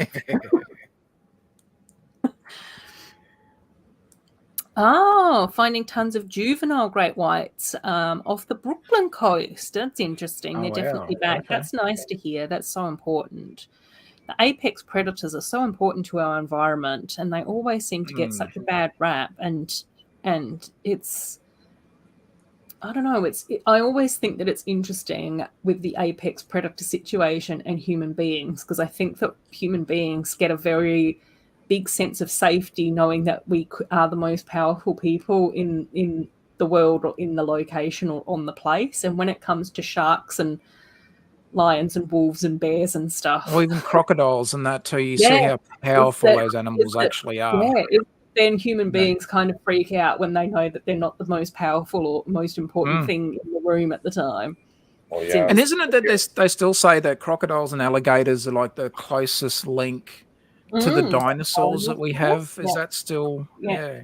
I think they're so. hundreds of millions of years old. Yeah.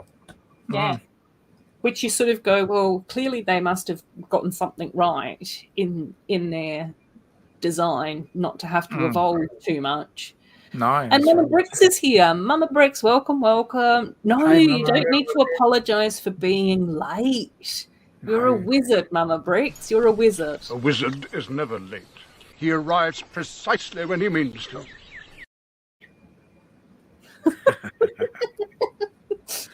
You think if I told my boss that, he's going to buy it, or? Yeah.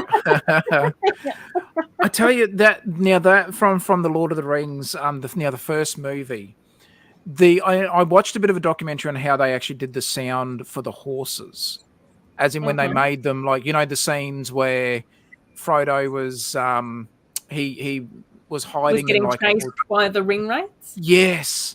And those horses were terrifying. The sound that they could make, it was just like the most haunting, scary sound. And I love horses, always have. So did my dad. Like, I grew up with horses, a beautiful animal. But damn, that movie made them sound so scary and just evil and sinister. And it's like, they're a beautiful animal, but they did such a good job on the sound, though. It's like, they made them frightening, scary. Peter Jackson definitely has very talented people that he works with. Oh, definitely. Right, this needs to go over there somewhere. And, another one of your favourites is Space Jam, Amy. Oh, my gosh. Have you seen the second one? I've not seen either of them. Oh, Ruth, you're missing out. Well, you're missing out for the first one. I have seen the second one, but nothing can beat the first one, I don't think. I did. I don't know how long this is. 2, 4, 5, 6 ish. What? I don't know. Might be longer than that. Okay, well, we'll see. And it's a good sign that the New England waters are clear again. Yeah. They were really polluted, so that's probably why the seals weren't around. It's never good when they're a poopy brown Sidious. Exactly. Mama Bricks is no wizard. She's a witch or maybe a sorceress. Take care, Andrew. It was lovely having you here, my friend. Yes, you enjoy the rest of your evening and have a pleasant weekend. Cheers, Andrew. Good to see you, Drew boy. Take care, buddy. Good to see you, Andrew. Slot saying I was a weird kid and don't remember a lot of movies I like, just the ones I was traumatized by.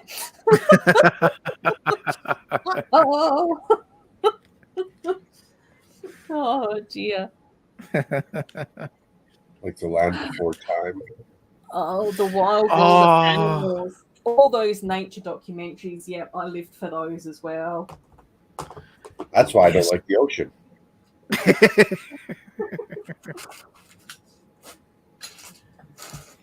Although, and Macro, I know on my stream you mentioned like the like seaplanes and not seaplane, it was the seaplanes or some of the air travel, and then I thought, some of those seaplanes when you see them land, or especially landing on water, for me for the first time, that would be very nerve-wracking. I'd be like, oh yeah, it would be hugely anxiety levels would be through the roof, definitely. So, what are you doing landing on the water? Planes aren't supposed to land on water. Oh yeah, even just flying over land. If I go to Chicago, California, no problem. But if I gotta go to like Europe or Australia and I gotta fly umpteen hours over an ocean, I don't like looking out the window and looking at the ocean. As but I do like looking at the land and the different topography and stuff. Oh, yeah, definitely. Yeah, when you're just looking out over water, it's like, Yeah. Well, like, I mean, pretty much whenever I fly north or west, it's straight over water. Like, that's pretty much where we go. And then if we're going east, sometimes we even dip down and go over, like, the Southern Ocean rather than over the desert and stuff. Mama Bricks is coming in going, I'm a witch, definitely a witch. Hey, still right on time. That's what counts. And yes, you can share whatever you want here, Amy. Of course, it's a cozy chat. Safe space. Yeah. And then Marty Stouffer's Wild America was a much watched every Sunday on PBS.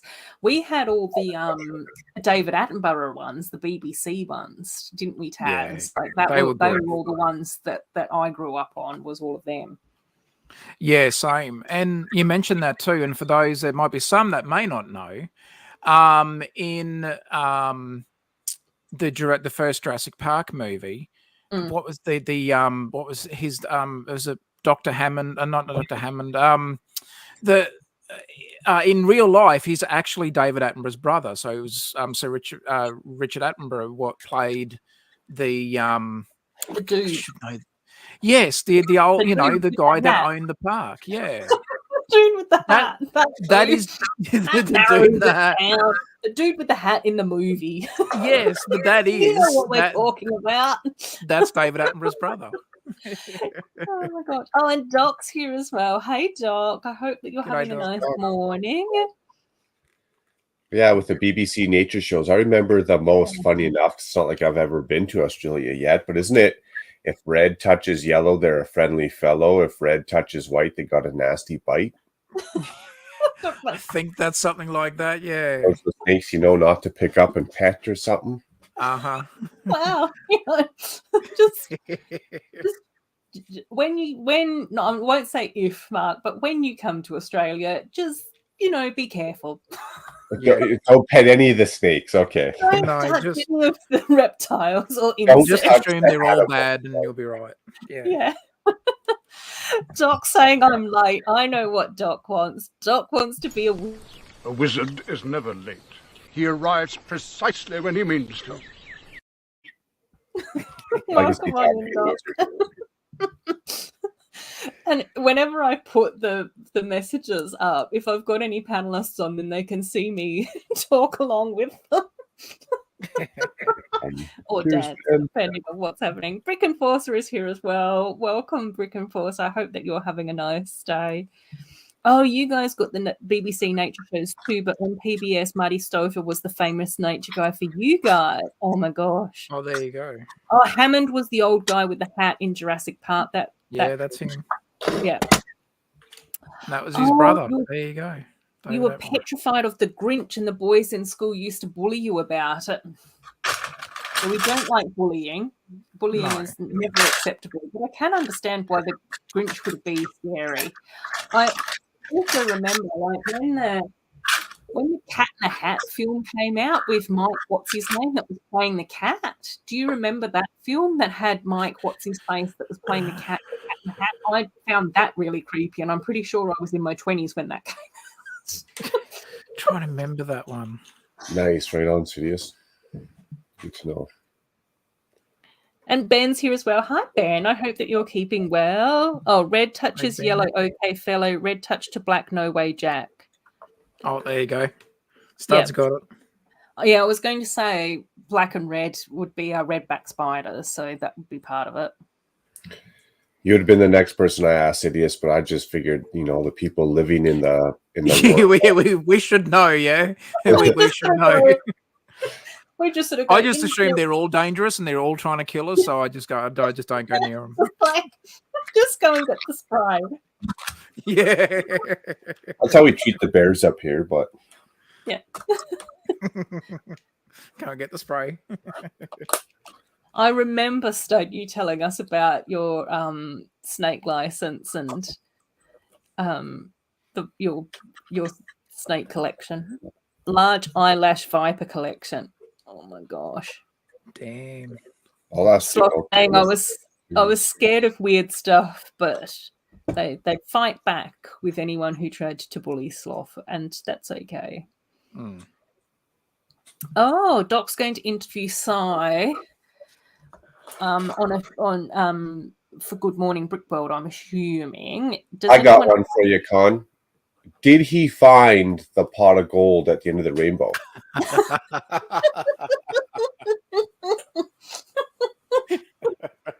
You guys are laughing now, but if he answers yes, then it's a legit question.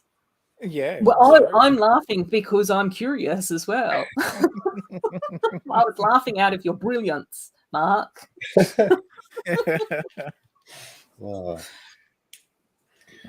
awesome. What else do we want to ask Sai O'Connor? Oh my gosh. Ben's saying no, he hasn't found the pot of gold, but he has your lucky charms.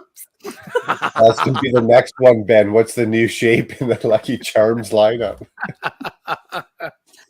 Careful, people.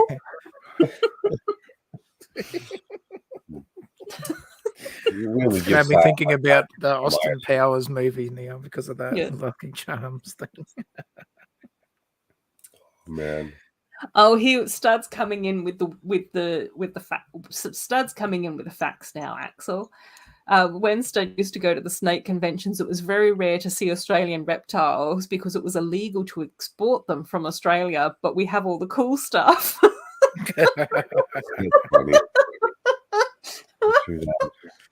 So, Sidious, were you only allowed to buy certain snakes if you have your venomous license? Yeah, like your license. They won't sell it to you.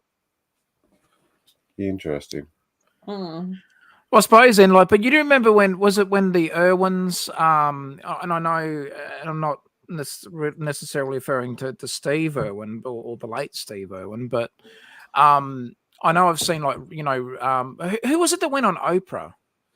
Out of was it the like Robert and Bindi, or was it Steve Irwin himself? I think one of them went on Oprah because back when they did it, it was big news over here in Australia that the Irwins had gone over to and they took a variety of animals, but I think they were more obviously a bit more safer animals to transport and whatever.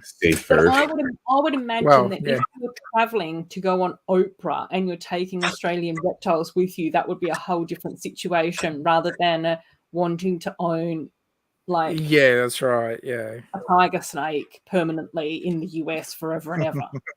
For a pet, yeah, true. Didn't poor Steve get stung by a stingray? Yeah. Let's not focus too much on that part of Steve Irwin. I think it's nice. Great legacy, showing us all those animals. But his kids have done such a great. Well, they're not really kids anymore. They're all grown up. But I mean, they've done such a great job in still carrying through. Yeah, and especially with his son Robert. You can see how much he's like his dad, and it's just it's refreshing and comforting to know that though Steve's gone, his kids are. It's like he's still there with them now, and it's great to see them continue his legacy. It's brilliant. All those people are legends. That whole line of work, we wouldn't see those animals, insects, that's right, from all those vantage points if it wasn't for the people and their bravery to get out and do that. Yeah, for sure.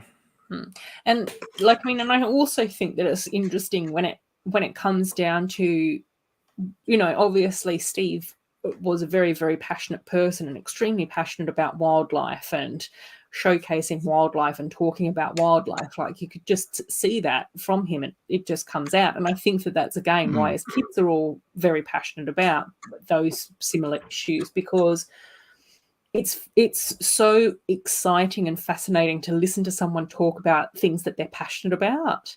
Yeah. And I think that that's the whole thing where you just sort of go, of course that's going to be amazing and wonderful. But we've got Ben's Brick Design saying Venom License sounds like the next Spidey movie. Kind of has that ring to it, yeah. And then Mama Bricks has got a question for Cy O'Connor. How often has he gone to the Lego store since it's finally opened in Ireland? I'm curious about that one as well. That's a good question. Yeah. How broke is he now that the store's opened up closer to Yeah. Exactly. And even things like, I'm curious to find out about the pick a brick wall and the build a minifigure stuff as well, because they're the two things that I'm probably more excited about for Lego stores than the Lego sets themselves, if that makes sense, because I know that I can get the Lego sets either online or at other places, but I can't get hold of a pick a brick cup or build a minifigure. Not that I'm a huge minifigure person, but I think that Cy probably would be. Well, I was going to ask Ruth, how many times have you been to your Lego store there in Perth now since it's open? Because it's only been sort of still fairly recently, yeah. Once, yeah. Once. How far away is it from you, though? Like about 20 minutes. Oh, wow, only once? Jeez, that's great here.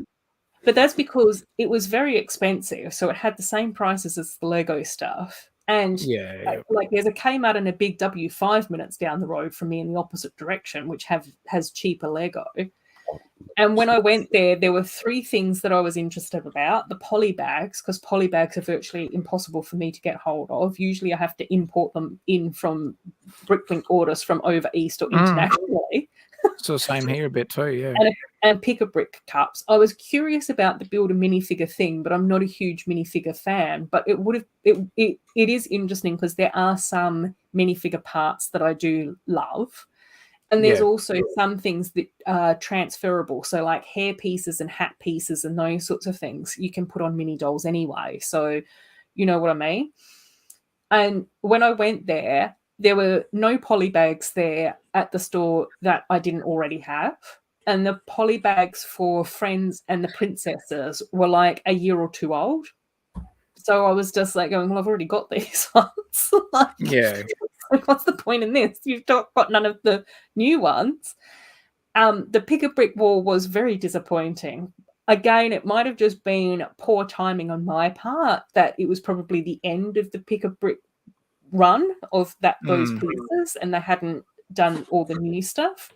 But I looked at the pick a brick wall and I was like, there's nothing really here that I would want to put in a pick a brick cup. So I just sort of went, I don't know what to do with this. Yeah, and I didn't end up buying anything there at all. And so I just sort of went, it has then, like, it makes me feel a bit weird about then going back. Do you know what I mean? Because I just sort of go, is it just better for me to get my parts from some of the Bricklink sellers? Like even and you make a fair point. Absolutely massive Bricklink stores now here in Western Australia. And some of them do like express post for fellow metro locations for like $6. So I'm like, that's pretty cheaper for me to get that rather than driving to the store, parking and looking, going, I've got nothing. There's nothing here. Yeah, well, I get precisely exactly what I want. I don't know. It's weird. It's very, very strange. I thought that I would be at the Lego store a lot more than what I actually am. Well, even Lumberjack said he went to his like nearest or like local Lego store very recently, and I think that's where he got his the Winter Village, like the Main Street set. But he said, as far as the pick a brick wall was concerned, he said, well, because it was sort of, getting into Halloween, they had colors that you would, I suppose, typically find in some of your Halloween mock builds or whatever. But he said, apart from that, it was pretty ordinary for the rest of it. Like, really wasn't much at all. And you're sort of hearing that a bit now too. And it's like, wow, is it really getting that bad again? Like for pad walls and stuff. But I mean, I was curious though, because I know it's been a long time since Perth got a Lego store. So I was curious to. Yeah. I think that Jojo went a different time because Jojo Bricks, who also does like a lot of Friends builds and mini doll builds and those sorts of things, is also here in Perth. And I know that she went at a different time to me, and she actually did end up getting, I think, 1 cup of pick a brick stuff. And I think that the things that she put in her pick a brick cup probably would have been the same as what I would have picked, chosen. But even then, when I saw that, I wasn't that inspired about going to the store to get those parts myself. Yeah. Do you know what I mean? Like, I looked at them and I just Understand. went, oh, that's a really nice selection. But I even then just sort of went, but it's nothing that, like, exciting. Like, on Hoosier's stream the other morning, I think it was Reed, Hope Castle, and he ended up getting a whole heap of trans purple glitter bricks, and he was just like, oh my God, this is awesome. But then I found out that it wasn't from the pad wall, it was from their lug bulk order. Oh, okay. Yep. Yeah. Yeah, Oh, and Ben's even saying that he's only about 15 minutes away from his local Lego store, but only go maybe once every few months. Yeah. Yeah. It was a very strange experience, having waited such a long time for a Lego store and having been so excited about getting a Lego bag and a pad cup. I was just like going, this is a bit of a letdown. Yeah. I don't know what to do with this, and I don't know how I feel about it. And I'm also fairly certain that if Jojo had ever gone to the Lego store and found amazing parts, because obviously her and I have very similar taste in Lego, I think that she would like take a photo and message me, or at least message me to say, oh my gosh, I've just found these parts on the pad wall in Karanat. Yeah. Yeah. Oh, and Stud's saying I used to drive around New York, Connecticut, and New Jersey to hit all the different pad walls because every store had slightly different parts. Yeah, that's what I had always heard.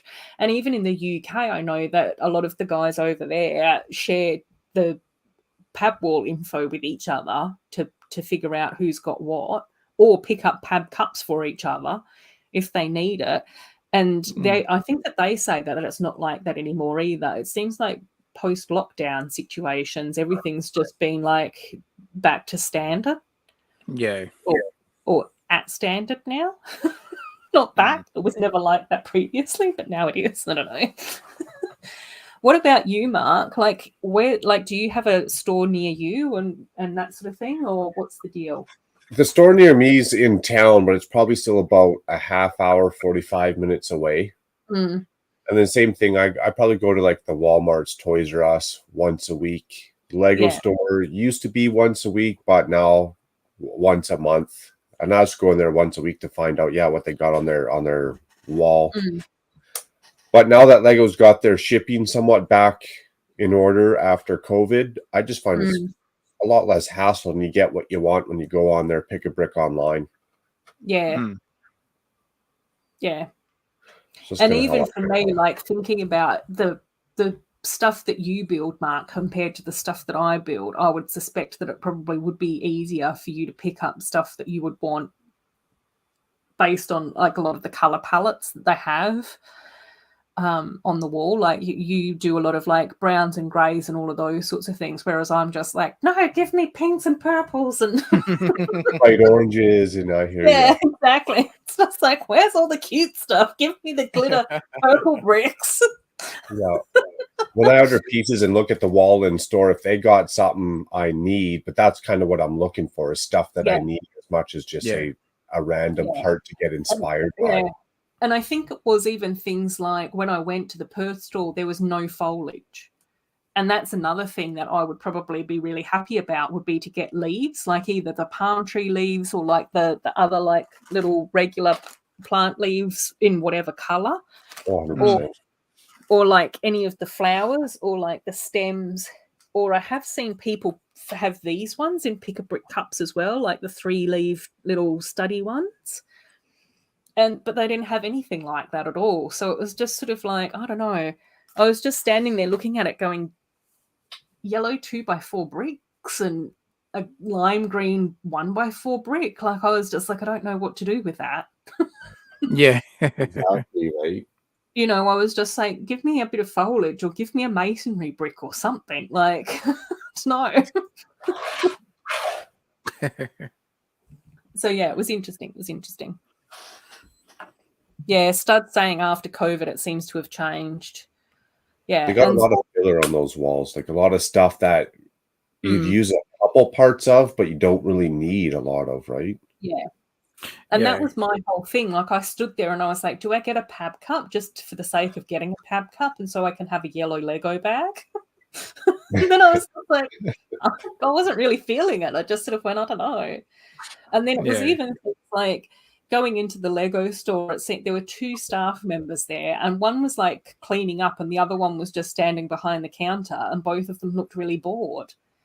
Oh, wow. So I just went, I don't know. I just sort of thought to myself, I don't even really want to interrupt them to ask about how I do a pad ball because I've never done one before. Yeah. Like I just sort of felt like, I don't know, it was weird.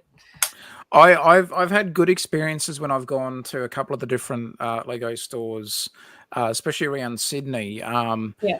I've struck gold a couple of times where I've had the staff like they'll help you, pack your cup, and some of them are brilliant at it, and just the amount that they can fit in those cups. Yeah. And like some people be like, oh, but that'd be obvious. It's like, well, not every one of the employees can do it. Like some of them are very skilled at it, and they'll make sure you're getting you're getting as much as you can in there. I know that whenever I've been and I've seen, masonry bricks, I've hit that wall very hard, but I would too. Oh, definitely. That's the best times that I've been, and I've just struck it lucky where there might be bugger all of everything else, but if you've got masonry bricks, it's like, oh yeah, 5 or 6 cups. It's just like, oh, gonna be eating 2-minute noodles for a month, but hey, or tile. Tiles, is it? Dark grey tiles, perfect. Yeah. But again, I just sort of went, it was, I don't know, it just felt very lackluster. Like the whole experience was very lackluster. And I was like, did I build this up too much in my head or what? But I don't know. I was just sort of like, I've had better experiences and friendlier experiences with Bricklink sellers.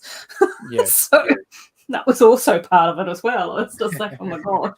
Like I remember placing my first Bricklink order and I completely stuffed it up and I got everything wrong and it was a complete mess.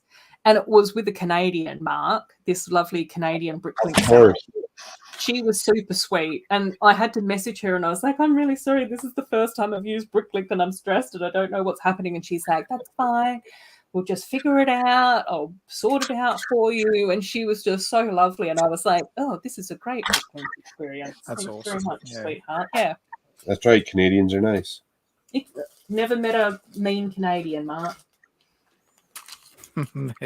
But I think that there is an affinity between Canada and Australia. So yeah. If you don't go out after dark, you won't meet a new Canadian. I'll keep that in mind. I'll store that information up here just in case. I always say to Macro, he's lucky because, like, no matter where you go, and I guess unless it's maybe just we're conditioned to see it though, in videos or whatever, but it's almost like everywhere you look in Canada is postcard. It's just a beautiful scenery over there, dude. It's amazing. Like you're spoilt for scenery. Just some spectacular. Yeah, and it doesn't get old. Like I'll drive down a freeway coming home from work and it'll be a clear day and you'll see the mountain range and it'll be like extra vibrant and like, man, those are really popping. And you'll just take the time to appreciate it every time. Oh yeah, definitely. Ben's saying that's kind of ominous.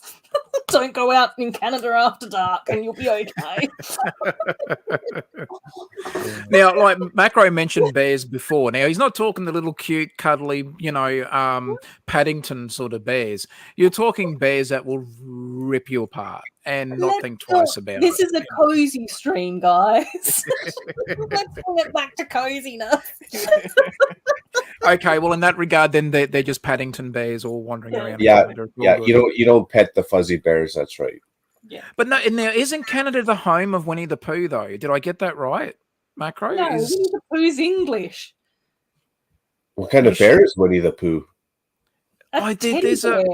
He's a toy bear. I'm sure when Christopher Tarrant, who's a British adventure tour, he's nuts on trains. He went to Canada and he was talking about whether there was somebody who saw it was either a bear that was from Canada, and there was a whole storyline to Christopher Robin and then the whole Winnie the Pooh thing, but it was something to do with a bear that its mother had either been shot during like. Don't start No, going no. down. I think I'm genuinely saying that there's something about Winnie the Pooh in Cozy Canada. conversations. We're Yeah. not discussing horses in No, their but story. We're not discussing Bambi. We're not discussing orphan bears in No Canada. copyright issues behind that Canadian bear? no. Or Atreyu from Neverending Story, and While Taz regroups and finds a cozy conversation topic to discuss, we'll go back to the chat temporarily. I agree, Stud. It is very unfortunate that we don't see masonry bricks on the pab wall. It should be a staple. I've never seen a masonry brick live on a pab wall yet. Hopefully, one time in my lifetime, I'll get a masonry brick on a pab wall that's purchasable. Oh, Stud saying recently used Brick Owl for the first time. It was great. Shipped to you within 2 days. It was a fantastic experience. It's interesting. I've not used Brick Owl yet. I probably should jump on there as well. Canada has some amazing nature. I love going up there, especially in the wintertime. I don't know how I would go with the Canadian winter. I think I would be miserable. Depends. It could be like a mild winter day, or it could be a winter day where even the Canadian stays inside. I don't even know whether or not I'd be able to survive a mild winter day in Canada. A minus 10? No, we don't do minuses, Mark. We don't do minuses. A cold winter day here in Australia is like 6 degrees, and then it gets to like 0 overnight. For about 20 minutes. Well, if you guys don't do minuses, me and my bank account are moving down to Australia. So, all right, that works. Well, keeping this cozy now, I've just done, thanks to Google, the curious name of Winnie the Pooh comes from Christopher Robin, from a combination of the names of a real bear and a pet swan. So during the 1920s, there was a black bear named Winnie in the London Zoo who had been the mascot for the Winnipeg Regiment of the Canadian Army. So I knew that it was Winnie the Pooh does have ties back to Canada. I remember something about that. So good old Google. We're going into a deep dive of the Winnie the Pooh history. So the Canadians jacked a British bear and used him as a mascot. Sounds like a hostage situation. Oh, thought we were nice. However, it's difficult to get through the border. The Mounties don't play. You have to wait for hours to get through the Canadian-New York border. I remember a lot of there was a time in history. Oh, Ariela's here. Hey, Ariela, how you going? I hope that you're keeping well. It's nice to see you again. Lego Bear saying hello to Ben as well.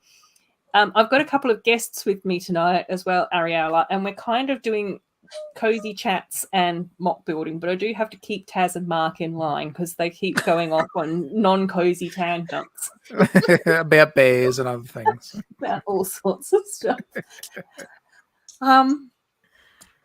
What was I going to say? Oh, I've lost my train of thought. I don't know anymore. It doesn't matter. Was it about the Canadian, the border, Ruth? Was that? Oh, yeah, no. What I was going to say was that a lot of the time when people used to fly into Australia internationally, a decade or two ago, flight attendants would spray everyone down before they got off the plane. It's like the little spray bottles. Because of the quarantine laws in Australia are very, very strict, just so they had to make sure that they got killed off. And then you can't bring any food into Australia. You have to dump all that out. Well, believe it or not, Ruth, it's the same in Tasmania. You're not supposed to take fruit into the state, or certain foods or whatever. You can take bagged snacks chocolate and stuff like that, but fruits and other food items like that, they don't want you taking them into Tasmania, and that's even local.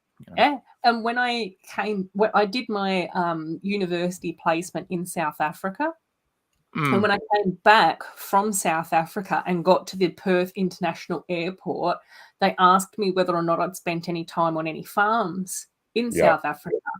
And my placement supervisor's partner did actually take me out to a lot of the they had a like a country cottage, like a weekend cottage. So we went out there, and then he took me out into like a lot of the plains, and they had like a bush block with wildebeest and all sorts of stuff on it. Wow. We walked around there. He also took me through like a couple of canyons in that area as well, where he knew where secret rock art was, like off the tourist trail and all of those sorts of things, like the local secret spots. So we went up there. So when I got back to Australia, I was just like, well, yeah, I did. And they were like, what shoes were you wearing? And I was like, these ones, my boots. Because I only took one pair of shoes. No, I think I took two pairs of shoes to South Africa, my boots and a pair of like flip-flops. And the guy at customs was like, oh, I'll have to take them for you to wash them. Oh, no. I had to take my shoes off and put them in a tray, and he had to take them off and put them in this like an anti-foot and mouth disease quarantine Wow. And I was standing there in my socks at the airport. Just waiting. Just like going, I've been in these shoes and socks for like about 18 hours traveling. My feet No. I was just like, this is not the welcome back to Australia that I wanted to have. And by the time I went through all of that, I was like the last one out of the gate, and my poor mum and stepdad were standing there going, oh, we were just trying to figure out whether we needed to go home and find out what happened to you. I just assumed that I'd missed the flight, and I was just like, no, there were issues. I got that coming back from Chicago this recent year, and I was coming back with Jacob in the border security. You know, I'm wearing all my jewelry, whatever. The border security pulled me aside, and he's like, well, what's your trip? What are you coming back from? And I told him a Lego convention. And in his head, he's probably like, yeah, right. Like, you are. So he put a big red piece of paper or big red line across my piece of paper, my declaration. And then I had to wait in security away from everyone else for 45 minutes. And he starts going through all my bag, and he's like, yeah, your story probably checks out, but you know, you wouldn't be surprised how many people I've caught like this. I'm like, yeah, fine, I'll go through the process. And in my head, he's going through my bags. I'm thinking, it's a good thing, guy, that you got those rubber gloves on, because you're about to go through my dirty drawers like no tomorrow. So go for it, champion. Way you go. Exactly. That's what I thought. It's just like, man, this is funnier for me than it is for you. Yeah. This is going to be more painful for you than it is for me. Hopefully those were only a 1-day pair, not a 2-day pair. Damn. I also remember when I was traveling through the US as well, and we had a couple of flights, and I was with one of my English friends from when I was living in the UK. And she kept on getting stopped at customs for everything because she had done quite a lot of traveling. And I think that in America, they were just very confused as to how this like 24-year-old girl from the UK was doing so much traveling and had so many international stamps in her passport and all of this sort of stuff. So they were like, is she, you know, like, what is she doing with her life? And because I was traveling with her quite often, I would end up talking to the customs guy. And on the way into the US, she got stopped everywhere, and on the way back she got stopped the first time, and then the second time she had really, like, she was really miffed, like, and she had quite a bad temper as well, this girl. So she was just like, we were coming up to the customs desks, and there was a lady who was smiley and looked quite friendly and everything, and then there was this grumpy older dude. And she pointed at the grumpy older dude, and she's like, you go to that one. I'm going to her. And I was just like, okay, fine. Fine. So she got told off again by this woman who was saying to her, how much annual leave do you have? Why are you doing so much international travel? What are you doing with your life? I'm getting all these questions. And she's like, in my role, I get 6 weeks of annual leave per year. And I've got friends that are in Canada and America, so I'm visiting them. And the guy that was speaking to me was like, oh, you're from Australia. What are kangaroos actually like? And I had a lengthy conversation with him about kangaroos. That's when you tell them about drop Yes. bears and all that stuff. Yeah. And then we came out of the desks and she was just like, she was so horrible to me. I hope your guy was awful. And I was like, he was so lovely. We talked about kangaroos. She was just like, never traveling with an Australian ever again. Oh, that's funny. It's funny, Macro, though, you mentioned coming back from from Chicago. Imagine if he had like a Harley jumper or Harley t-shirt on, and he's like, "Where have you come from, sir?"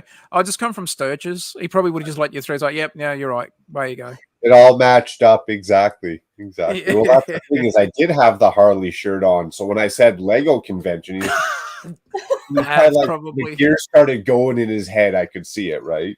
Yeah, it's just like he's just come back from Bike Week or something at Sturgis, and then but he's gonna say, "Oh, you've come from a Lego show." It's like, Yeah. Have you just? Goes through all my dirty laundry, and then he gets to like my carry-on, which I had all the Lego I bought. So he opened that up, and I was like, "I told you, I wasn't lying. You should have went through this one first. You would have saved us all that trouble." It's like, here, I've got a vlog on my YouTube channel. Here I am at Brickwell, Chicago. You know? Yeah. I don't know whether or not Mark showing people his YouTube customs, his YouTube channel would necessarily help. Sorry, Mark. It depends which video they watched, I guess. You're right. Yeah. That's true. Skip over some of the live streams. All of them, yeah. And we've got another great place for nature is the rainforest in Puerto Rico. You don't need a passport. Well, depends on where you're from, stud. Yeah. Chaz and I would need a passport, and so would Mark, probably. Oh, Australia's like Canada. They don't even let you out of the country without a passport. Yeah. That's true. Oh, no venomous critters and no apex predators. You can hike freely among the waterfalls. Oh, that's awesome. Oh, in Puerto Rico. Wow.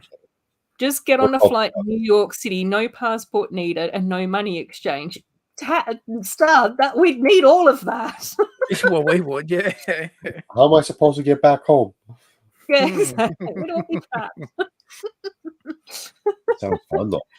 Yeah. Oh, and Kodiak is here as well. Kodiak must have been Kodiak's ears must have been burning with all the bear talk. I mean, USA citizens don't need it. I'm just teasing, Stud. I'm teasing. Oh, it's amazing. Huge mountains covered in fog, tons of waterfalls, amazing hiking. I must admit, one of the things that was quite funny when I was in South Africa was that they do have quite a lot of mountains in South Africa, especially compared to like Western Australia. I kept on taking so many photos of the mountains. It's like, oh, there's a mountain photo. There's a mountain. Well, yeah, basically when you've got the Pilbara and you know, it's just desert and it's like, oh, a mountain, look at that. Yeah, it was just like I've spent most of my life going from like the South Coast to Perth into the wheat belt. That's been my area. There's not a mountain inside. Is it a legit mountain, or you guys just call your hills mountains? Yeah, they're all just hills. Yeah, they're all like there's not really a mountain to speak of in Australia, really. I don't think. Mount Kosciuszko, I suppose, but you know. Well, that's the tallest, and I think that most people would look at that and be like, "Really? Yeah. Really? So why are you guys raving about that?" Yeah, we're like, it is. We're telling you it's a mountain. Is there any tectonic plate edges that meet in Australia? No, we're right in the middle of one, which is why we don't really get earthquakes. Gotcha. Which is no like no mountains, no volcanoes. That's all right though. Safe. It's safe. Aside we have had the spiders. Yeah. What we lack in natural disasters, we make up for in reptiles and insects. Spiders. That's why when you go to the Thunder Box, you always check for spiders because you know you don't want a big daddy like daddy long legs or a dangling down next to you while you're on the Thunder Box. You know, I mean, you got to check for those reptiles. Cozy chat. Pro Lego Cat is here as well. Oh my gosh, yeah. It honestly, Stud, that absolutely sounds beautiful. Puerto Rico just sounds amazing. Had me at the waterfalls. Oh, Pastor is saying just ordered a 3-in-1 set. 31130. I don't know which one that is. What does it look like, Pastor? What's the name of it? 70 steps. Oh, it's a great escape for people in New York. It's a 2.5-hour flight to paradise. Very easy. Sounds like Bali for us. Oh, Bali is only 3 hours away from us, straight north. Same Nice. time zone as well, which is really good for not jet lag and things like that. Pastor's saying, holy mackerel.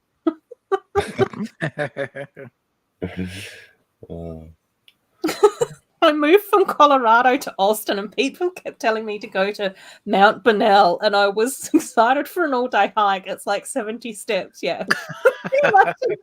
You're done before brunch. Yeah. It's just like, okay, just go check out, the mountain range in the southwest. And it's just like, it's a few hills.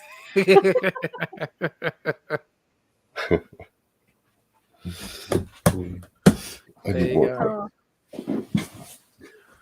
Huge Puerto Rican population in New York. Oh, yeah. Oh, Sunken Treasure Mission was the set. Oh, excellent. I don't know. I'm gonna have to look that one up, Pastor. I don't know what that one is. Oh, hang on. I'm going to have to go here, am I? Right.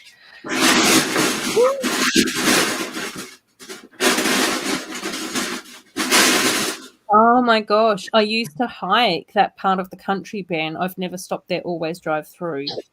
I've never really hiked the US desert regions, but definitely want to. Yeah, I think it's really different, I would imagine. It's the same here in Australia, going from like the Karri Forest down south into the wheat belt to like up north to like the red deserts and stuff. It's fascinating.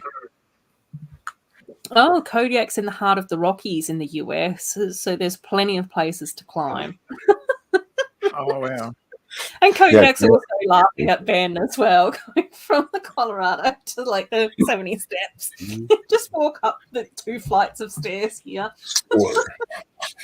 I see some of the YouTubers that'll go along and hike through the the Grand Canyon.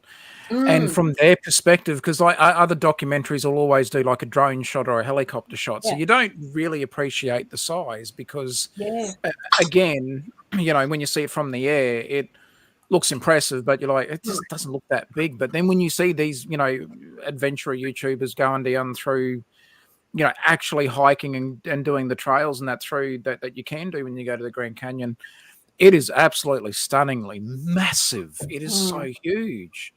Yeah, I would imagine that would be quite beautiful. Yeah. Yeah. It's fascinating when you see it. Yeah. Well, we're on that US trip where my British girl mate kept on getting upset with the customs people. On one of the flights, I can't remember where we were going from. I don't know, Minnesota? Down to San Diego, we actually ended up flying over the Grand Canyon.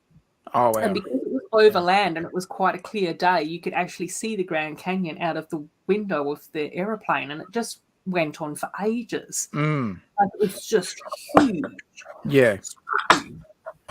But like that's the thing, when you see it from the air, you probably don't appreciate like just the sheer size, and then when you actually see them go down into it and go on all those trails, it's even bigger. It's like it goes on forever.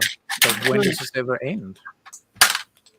And you get all the people that jump to do like the base jumping in there and do like the little squirrel suits, the wind suits that go flying down the sides. Yeah. I don't know about that. Yeah, I don't think I'd be in one of those suits, especially with my girth. Yeah, I don't jump out of working planes either. No, too many Taz snacks. I've had too many soft serve ice creams.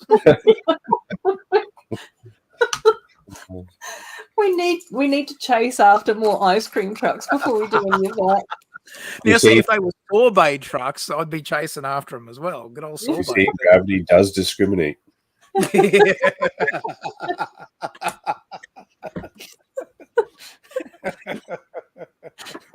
That's true. In my case, it's been very discriminative.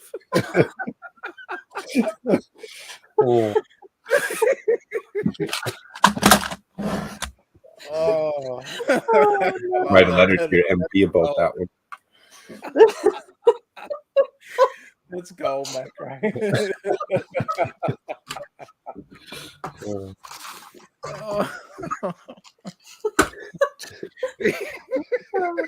Taz, why is It's okay, it Ruth. I'm fine over here too. Why is it, Taz, that whenever we stream together, I always end up cry laughing?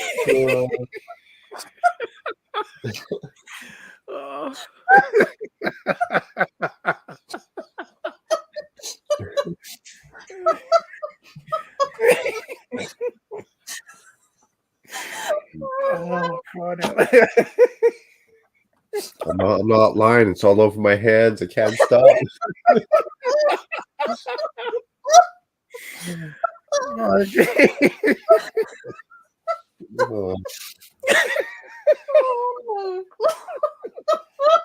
If this is the content you are looking for, please go ahead, subscribe.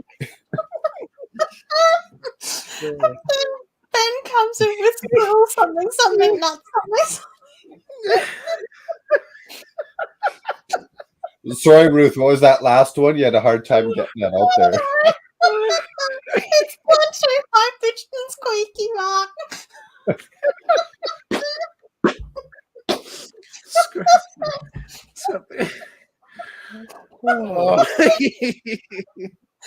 Sorry about that.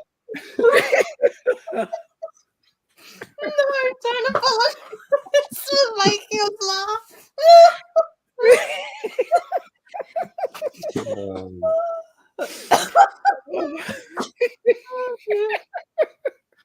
So if you're just tuning in, Ruth's trying to catch her breath.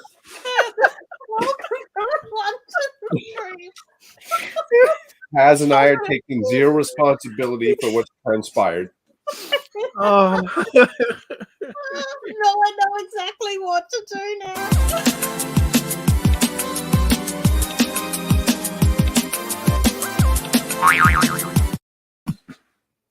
Perfect timing. My favorite hamster clip of all time.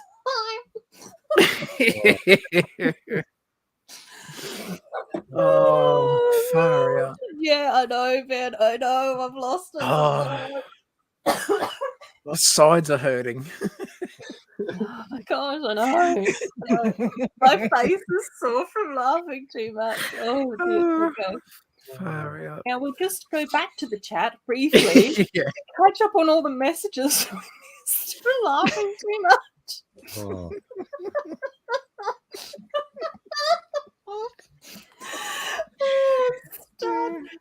I told myself I'd never cry on stream. But cry laughing doesn't count, Mark. Oh man. Jeez. Montana and John Mayer. I don't know.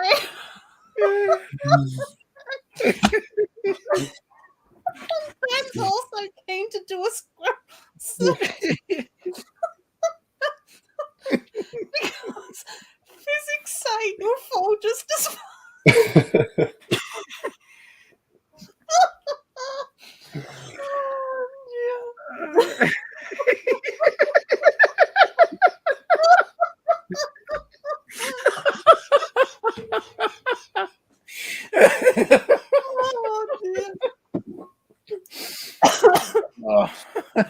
I'm confused now, Ben. So you're saying science has a terminal velocity?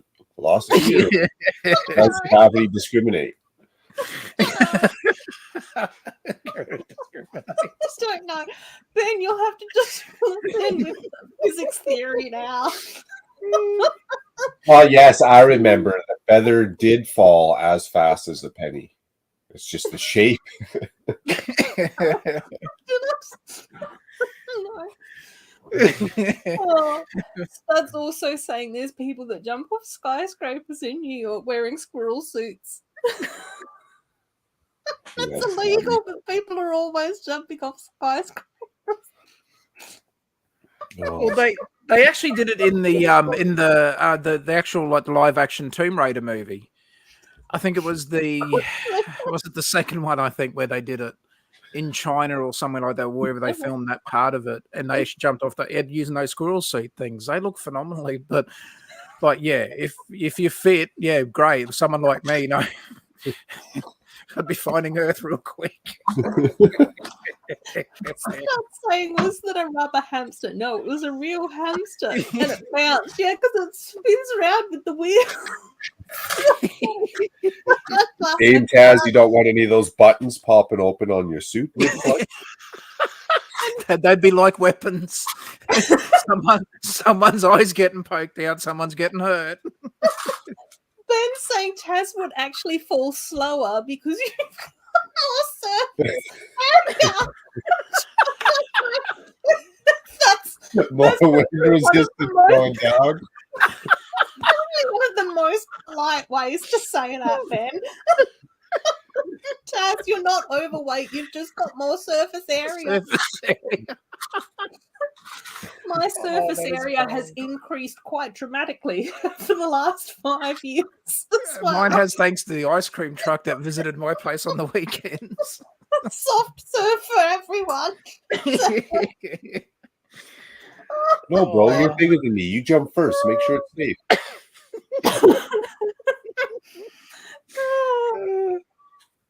Oh dear. Oh, far out.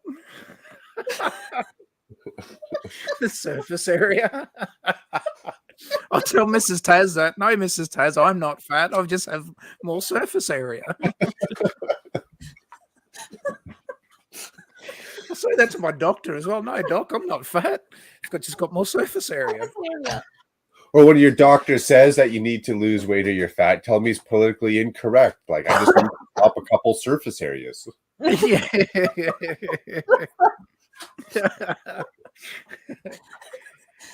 Oh, that's awesome. Surface area. When they try and charge you for 2 seats on a plane, like, why you gotta discriminate against me? Because I got more surface area. Come on. That's right. Exactly right. Oh, that is gold. Oh my gosh, did my internet cut out then? Oh my gosh. I was just saying, go to the doctor and say, I was having an in-depth conversation about squirrel suits on a Lego live stream, and I need more surface area to fall slower. And then your doctor won't worry about your weight. He'll be writing out a mental health care plan for you. We say, naughty Ruth, you shouldn't use your internet like that. That's bad. What are you talking about? Fall slow, Ray. You know they got parachutes for that, right? Don't say that to your dog. He'll charge you by the centimetre. My doctor would be making a very healthy pay packet that day. Oh, that's funny. Wow. It seems like my internet's also cry laughing, which keeps cutting out now. Oh dear. Oh, that is funny. Oh my gosh, that was brilliant.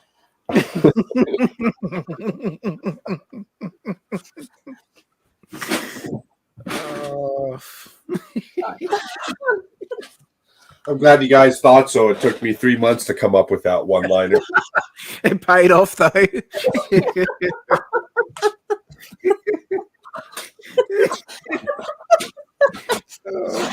Oh dear. The doc saying, is your doctor cholesterol shaming you? Cancel the doctor. Yeah. Start saying, speaking of squirrel suits, well, raccoon suits, actually. The new Mario movie kind of looks amazing. So let's try and pull this stream back together again. Yes. We appreciate that about you, stud. Well, if there's one thing that I've learned from Mario, you just got to spin your tail fast and you'll land safe. Guarantee. Isn't that the new one that's got Brad Pitt in it or something like that? Am I right on that? I think it's Chris Pratt. Chris Pratt. Okay. Well, that's news. There's a new movie coming out, like Mario movie coming out. Yeah, isn't it like a live action style movie? Yeah. Interesting.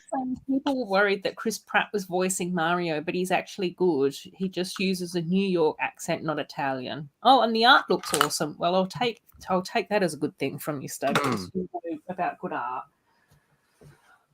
Like a New York Brooklyn accent. I'm not up to speed on my New York accents and which one's which. Either. Oh, Mario was the OG of twerking. That's true. That's true.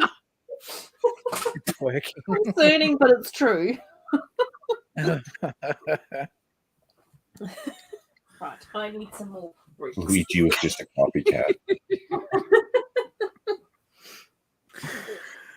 Oh, jeez. Oh, dude, my sides are hurting. Like I'm in pain. It's funny, but I'm in pain. As long as you can still enjoy lunch. It's all good. Well, yeah. I'll be messaging the ice cream truck to see if he's going to actually slip around tomorrow. Just to so listen to what was raining yesterday. I mean, like you cash in on a Sunday. No, it's not as good. Yeah, it's like Stud's saying it's like a Brooklyn accent. Okay, gotcha. I don't know what that means. Interesting, very intriguing. You're gonna have to Google that later today, see what that's about. Oh, once I get that there. Lost my train of thought there for some reason.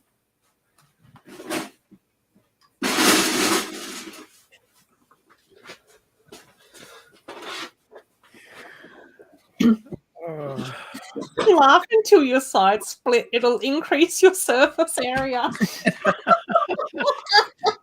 It's a bit late for me now. Oh, yeah.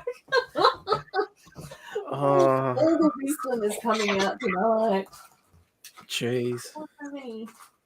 This has been loads of fun though. This has been great. Yeah, agreed. This is definitely the type of stream that I needed tonight. Yeah. Here's thanks for the invite, Ruth.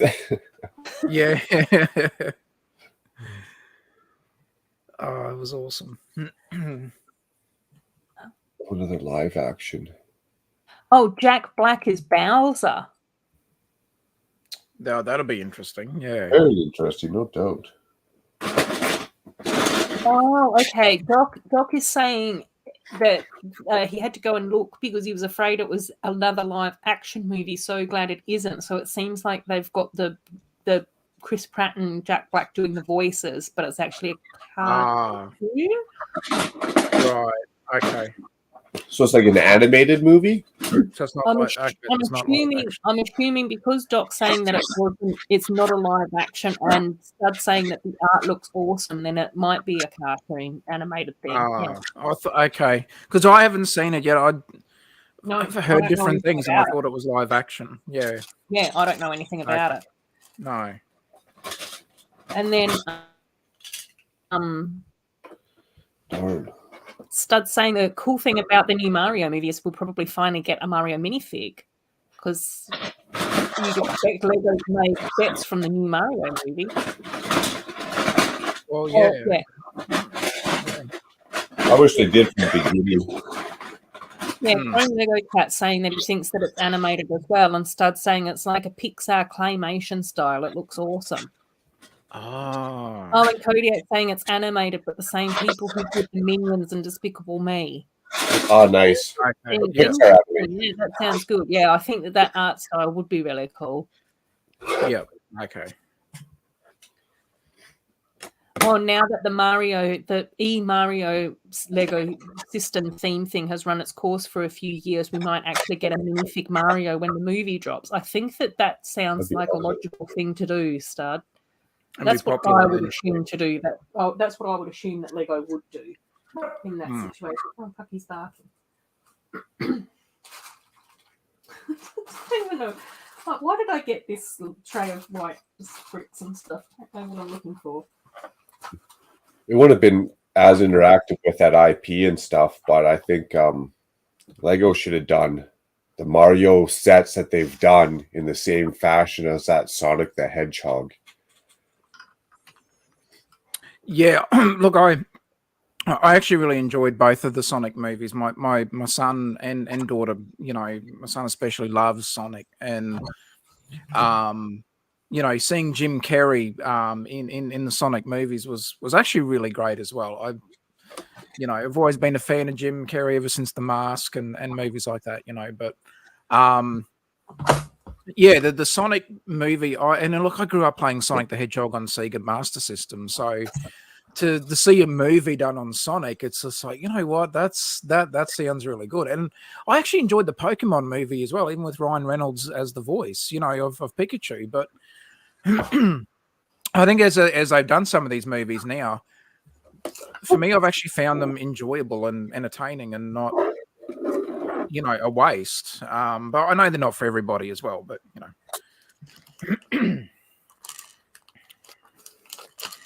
Oh, Chrome Lego. Are the electronic Lego Mario kits selling well? I don't know. I don't think that they are.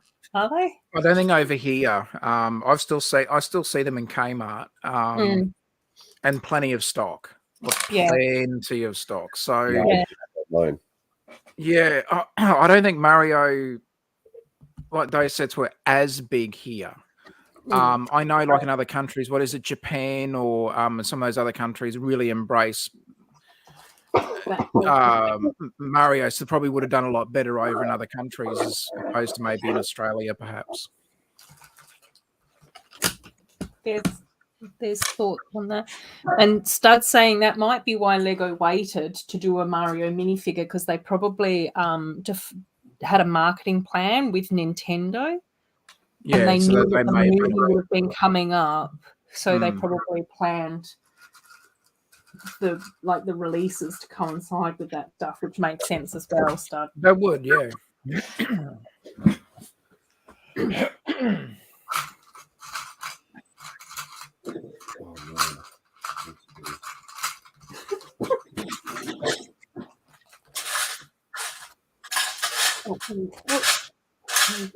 Well, I'm doing this with all sincerity. Ruth, this has been great. I've needed this as well. Thank you so much for the invite. Mako, it was great catching up as well. I am going to very quickly duck over to say good day to Brooks Bricks as well, and then I'm going to head off and count some Lego sheep. Yeah, I was going to say it must be getting late for you. It is. It's nearly.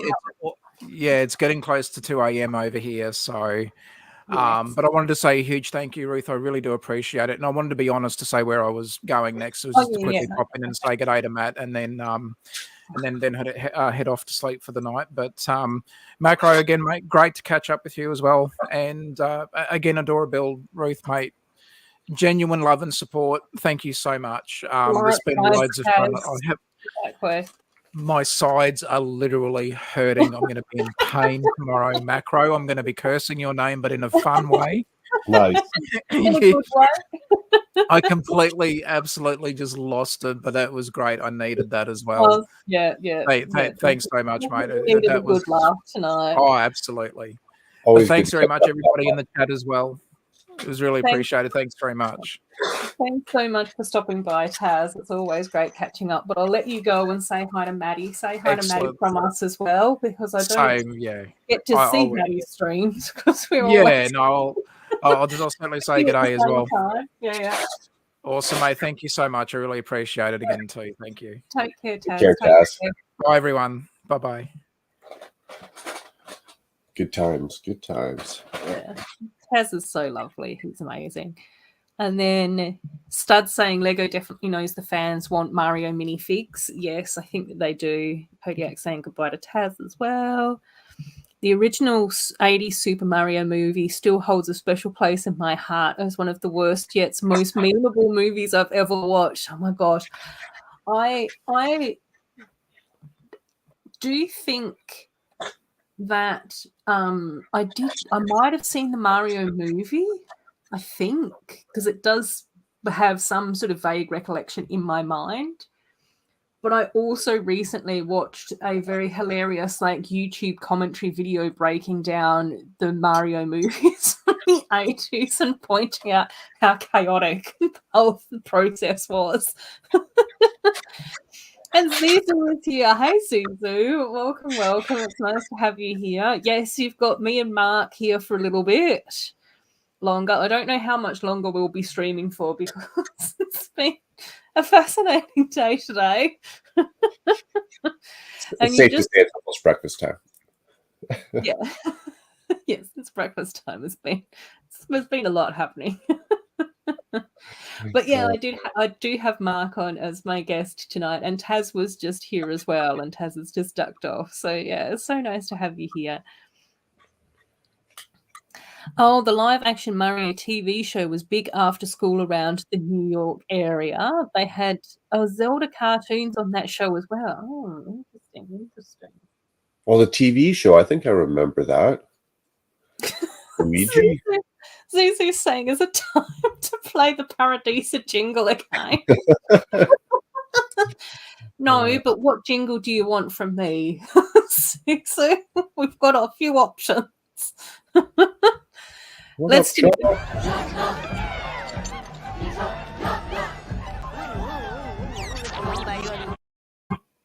Yup, no. Yup, no.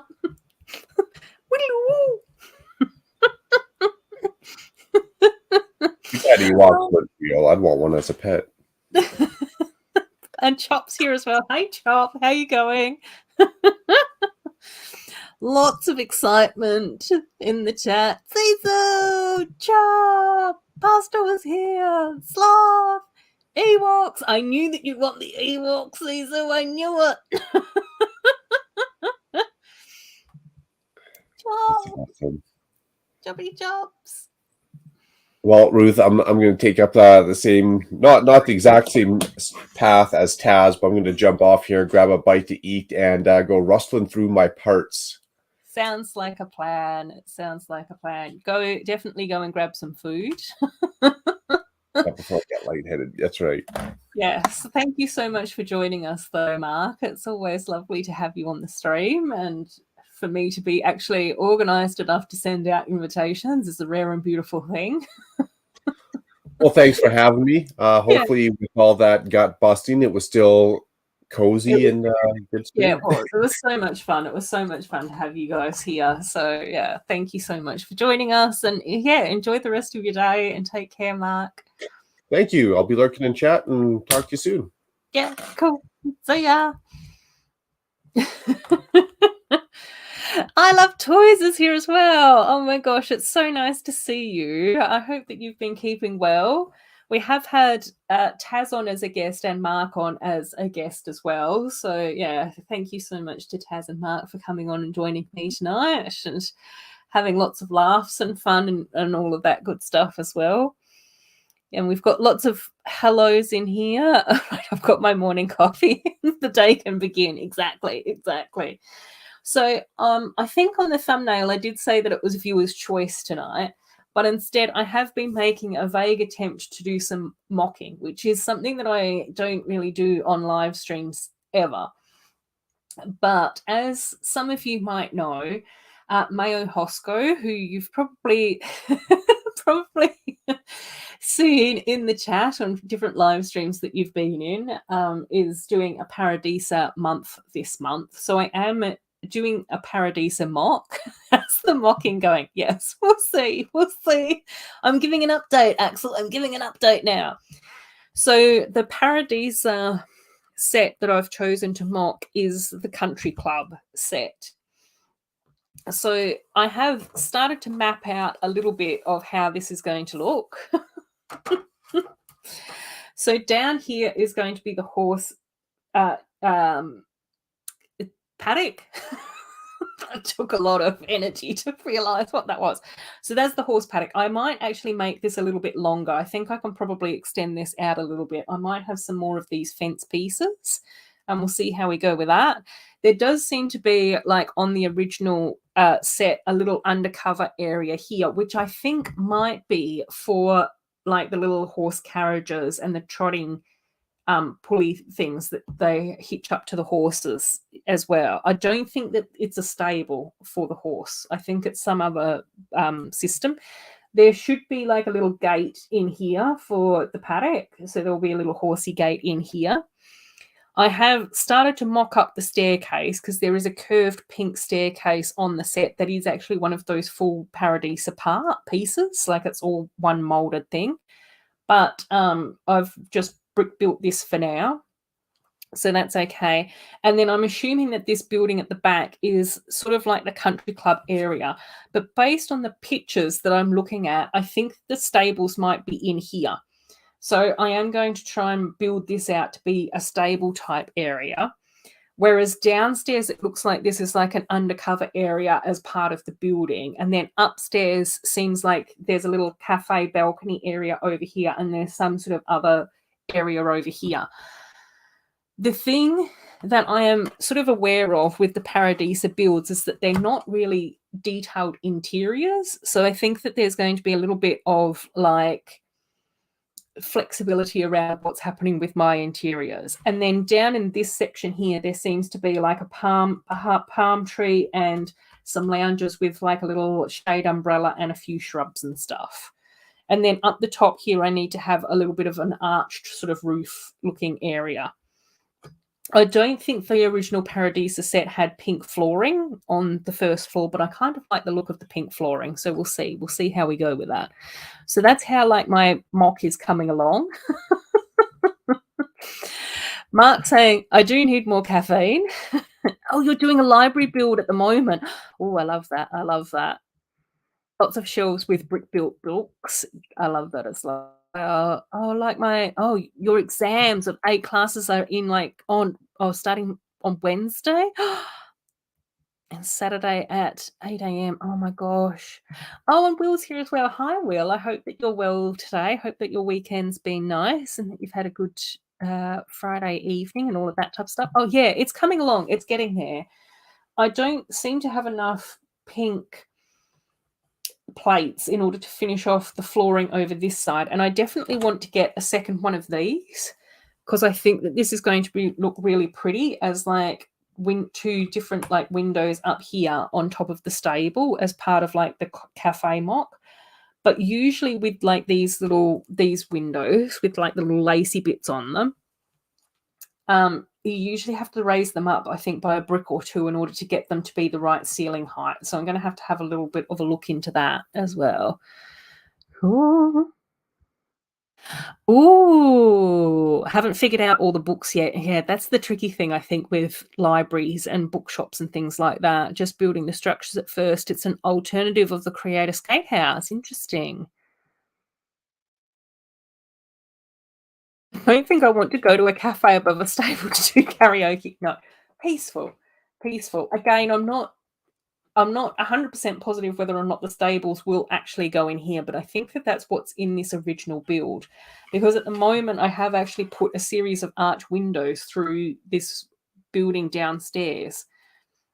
So I don't know how it's going to go having, I don't know, a country club with an open area into stables. I don't know. We'll see. But it's probably much cleaner in less smelly and Lego. Yeah. The logistics, we'll see how I go with the logistics. Then we might swap some stuff around, but at the moment I'm just trying to get the shape and the look of it, the feel of it. Oh, Cream Lego Cat, my exams just ended, feeling awesome. Yes. What do we do when the exams just finish?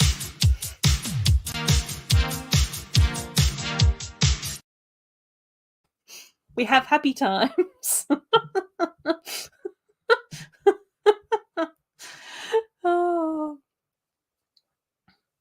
I know, it's been a while since we've been able to catch up. Yeah, I've been going pretty well. Like it's been interesting having now been like 9 months at this new job. So I'm starting to feel a little bit more settled. Which is good, but I'm also just very mindful and very aware that I also just need to, like, you know, take it easy and just sort of plod along with a few different things as well. It's been really weird not being able to do Lego videos. I love my live streams, which I've sort of been able to keep up with for the most part, but it's also been quite weird not being able to do like Lego videos like once a week or every fortnight or whenever. So that's been kind of weird. Lego's going to collaborate with BTS and Blackpink. Oh my gosh, that's going to be brilliant.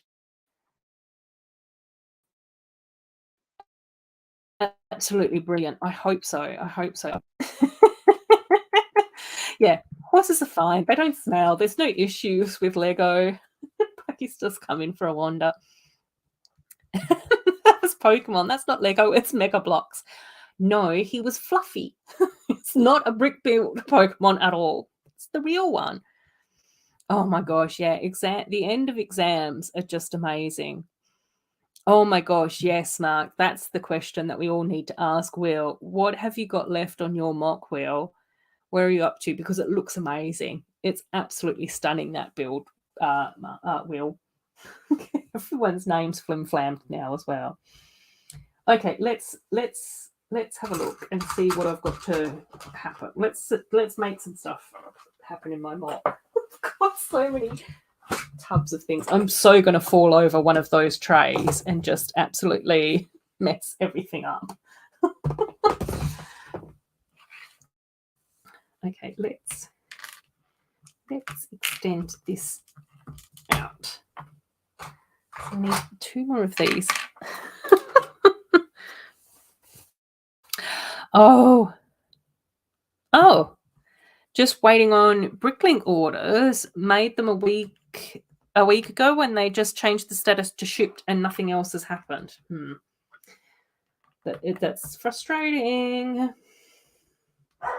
Oh, Pucky's barking. He's got things to say to the neighbourhood. Oh, what's the time? Oh, it's like 11 o'clock at night. Oh gosh, Pucky.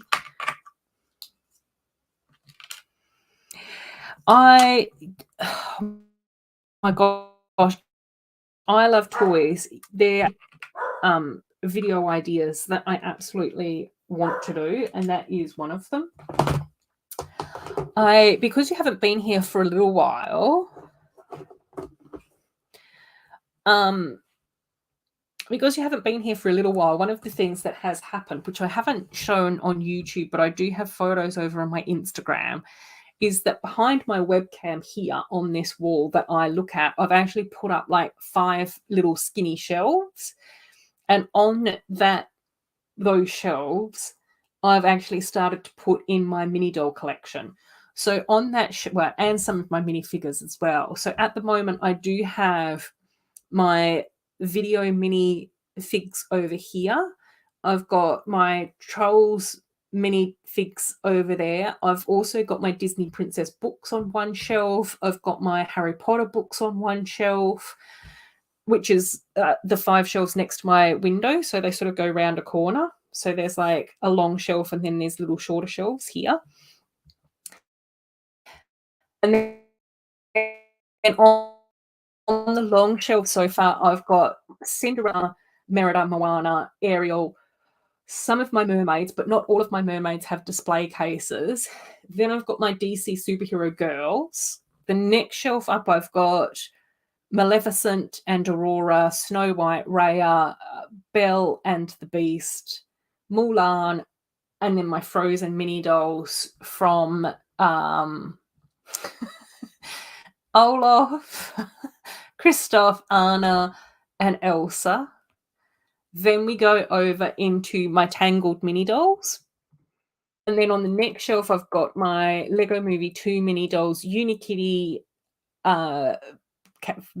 characters, and then some of my other Lego Movie 2 stuff and my Sesame Street stuff. On the top shelf, I've got my Disney Mickey Mouse and Donald Duck and all of those guys. I have ordered frames for my Looney Tunes, Unikitty CMFs and my Muppet CMFs as well. And I might get frames to do some of my Disney characters too.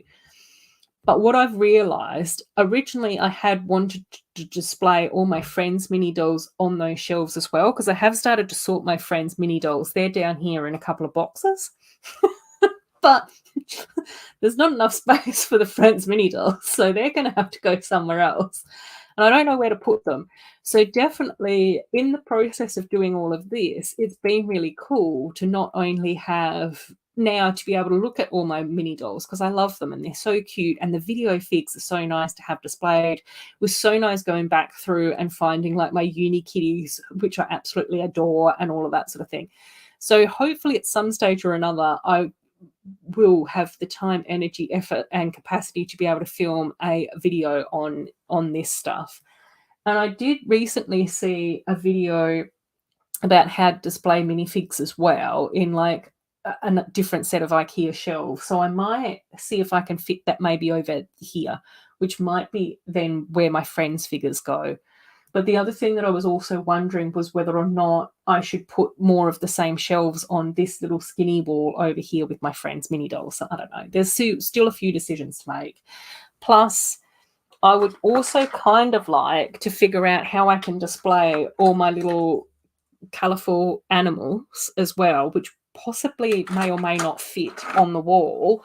And then I also went through and had a look at all my dots bracelets, which I would also like to display on that wall as well. But I'll have to try and figure out how that's going to work.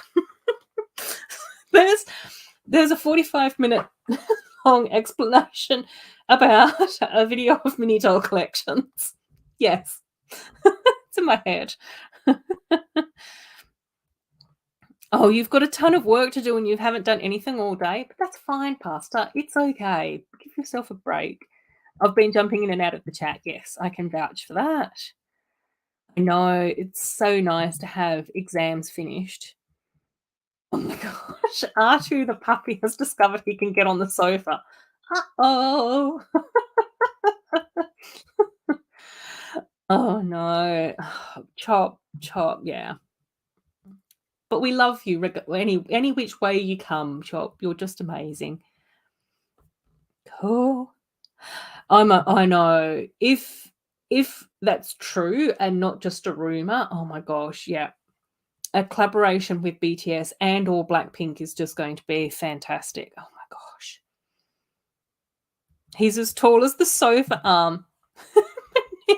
He's not. He's just young. He's young and uncoordinated and to figure it out until today. Hey, Robin, how you going? Sorry, you've probably been here for ages, but had to listen to my long talk.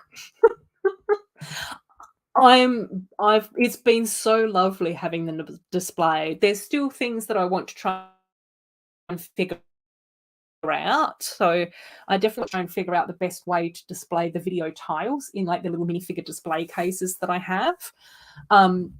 And I've also gone through and added in some of the animals and things like that as well. So like with the different Disney princesses, I've got the different horses and things like that with them, which looks really cute. And then some of the uni kitties didn't fit in the display cases. And then I also had to put Banana in there from the Lego Movie 2 as well. Some of the Trolls figures didn't fit in the display cases as well. So half of them are in the display cases and the other ones are just standing on top. With freedom. You've missed a lot of just nonsense, Sona. Nothing important. Your school assignment is much more important. It is nighttime, so it's like 11 o'clock in the evening. Oh my gosh, love connection, Chop. Oh my gosh. Yeah, the animals. I really, really want to figure out how to display those animals because I got almost all the different coloured animals that you could out of the little cubes that we got with friends. So I'm only missing a couple of the rabbits from the first bunny and the gold baby bunny that I've got to try and track down. But like with all the others, I managed to get all 4 different colourways with all of them. And I'm just sort of like going, it's highly unlikely that I'm ever going to use like a green tiger for like a mock or anything. But to have like all these little rainbow animals dotted around on my display shelves, I think would look really super cute.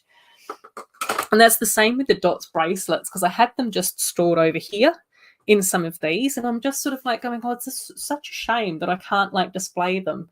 So I was talking to my brother today about maybe having like some sort of a rail or something like that I can put them on, or even like on a string or something underneath the bottom shelf would be cute.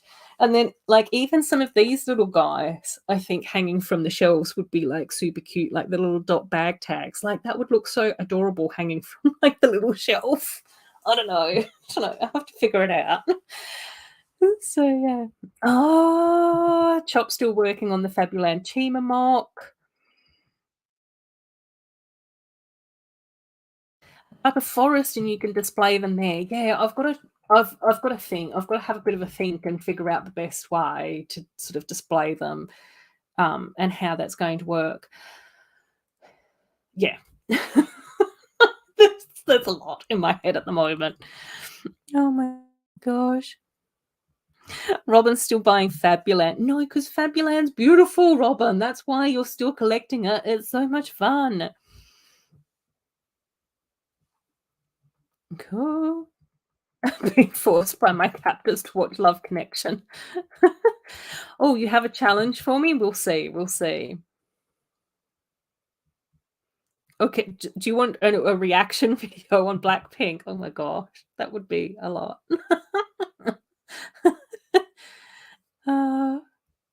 Oh no, Robin, that's no good.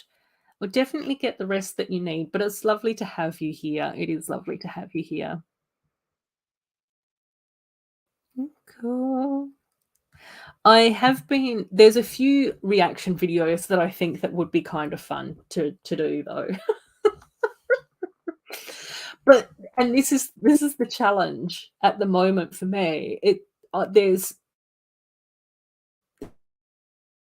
There are a lot of Lego videos that I film and edit and upload to my channel, but for me at the moment it's just having the time and the energy to be able to actually film them. So that's been like the biggest challenge for me at the moment. Especially with this new job, it's been like quite mentally draining because the work is very, very different to anything that I've done before. And I know, and this probably sounds kind of horrible to some of you, but it's been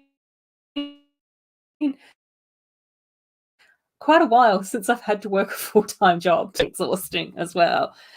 The last couple of jobs that I've had have been 3 or 4 days, which has then meant that it's given me a day or a day and a bit to be able to do filming and editing and all those sorts of things with videos. So yeah, working hard. Miss some of the chat. Welcome back, Lego Bear. I know it's always a challenge to duck in and out of the chat while you're working from home and stuff like that. Oh, Corne, I think I did read your comment about the fact that it was going to come, Winnie the Pooh's coming in 3 days, but I don't know whether or not I read it out. Sorry if I did or I didn't. Whoopsies. Hope Lego will make Winnie the Pooh the new Minecraft, a theme coming from Lego Ideas. Oh, and expand the 100-acre woods with Rabbit, Piglet, Tigger, Owl, and Eeyore's house and give us more figures. That would be amazing. Absolutely amazing. Cool. Be back in 2 and 2. Oh, you're making custom forest right now. Oh my gosh, forest builds are some of my favorites. I've absolutely loved watching Brick Hive's forest builds for his Lego city. That's been amazing to check those out. Yeah, oh, doing well, finishing an assignment and preparing for intern week, which would be fun, but also very tiring. Yeah. Ooh. Oh, how you like that isn't a bad song, but not something I would listen to without having the video and choreography to watch. I don't know whether or not we get, well, the thing with these ones, the thing with the animals in this drawer is that these are all the ones that we got in the Friends cubes, plus some of the extras. So like say with these chameleons, which hopefully aren't blowing too much out with my terrible lighting, is that we got the 4 different colored ones in the Lego cube, and then I went through my collection and got the extras out of my own collection. Does that make any remote sense? In the same way that like with the turtles, we got 4 baby turtles, which you can see at the top of this little plate. And then which way is better? That way. And then there's 6 coloured turtles, but 4 of them came in the cubes and the 2 other ones came in different sets. Does that make sense? I don't know if I'm making sense anymore. So I do have other animals over here in my animal drawer, but I haven't gone through all the animals in my animal drawer to see what extras I have. I think I do have a bag of monkeys somewhere, though. I don't know. Oh, yeah, hang on, I do. I do. A dark brown monkey? Done. Dark brown monkey. 1. I've got 1 dark brown monkey. And then lots of like the dark orange monkeys. And then the coral, light yellow, pale minty green, and the teal monkeys that we got with the other ones. I've answered the question. Another 10-minute distraction. Oh, my gosh. That, honestly, I love toys. That's so true. I know so many of us wish that we had more space to be able to display our collections. And there's so many times where I just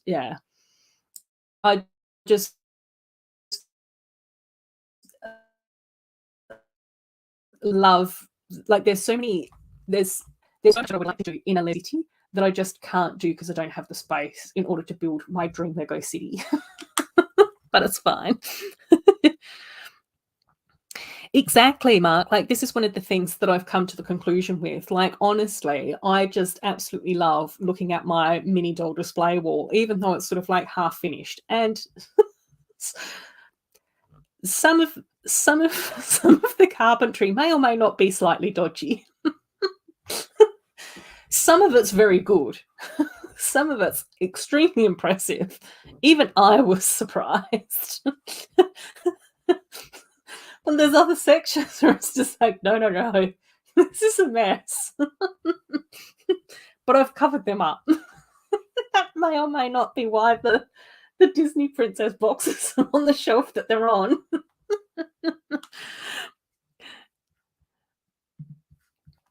Oh my god. Oh, thank you. I love toys. Yeah, there's so many things, like, there's just so many videos that I would love to make.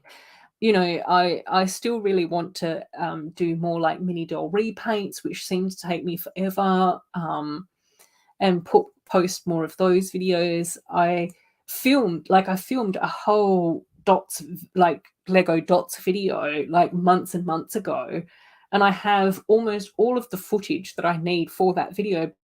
I've just not had time to sit down and edit it, and I'm just like, I think it's kind of irrelevant now. So yeah.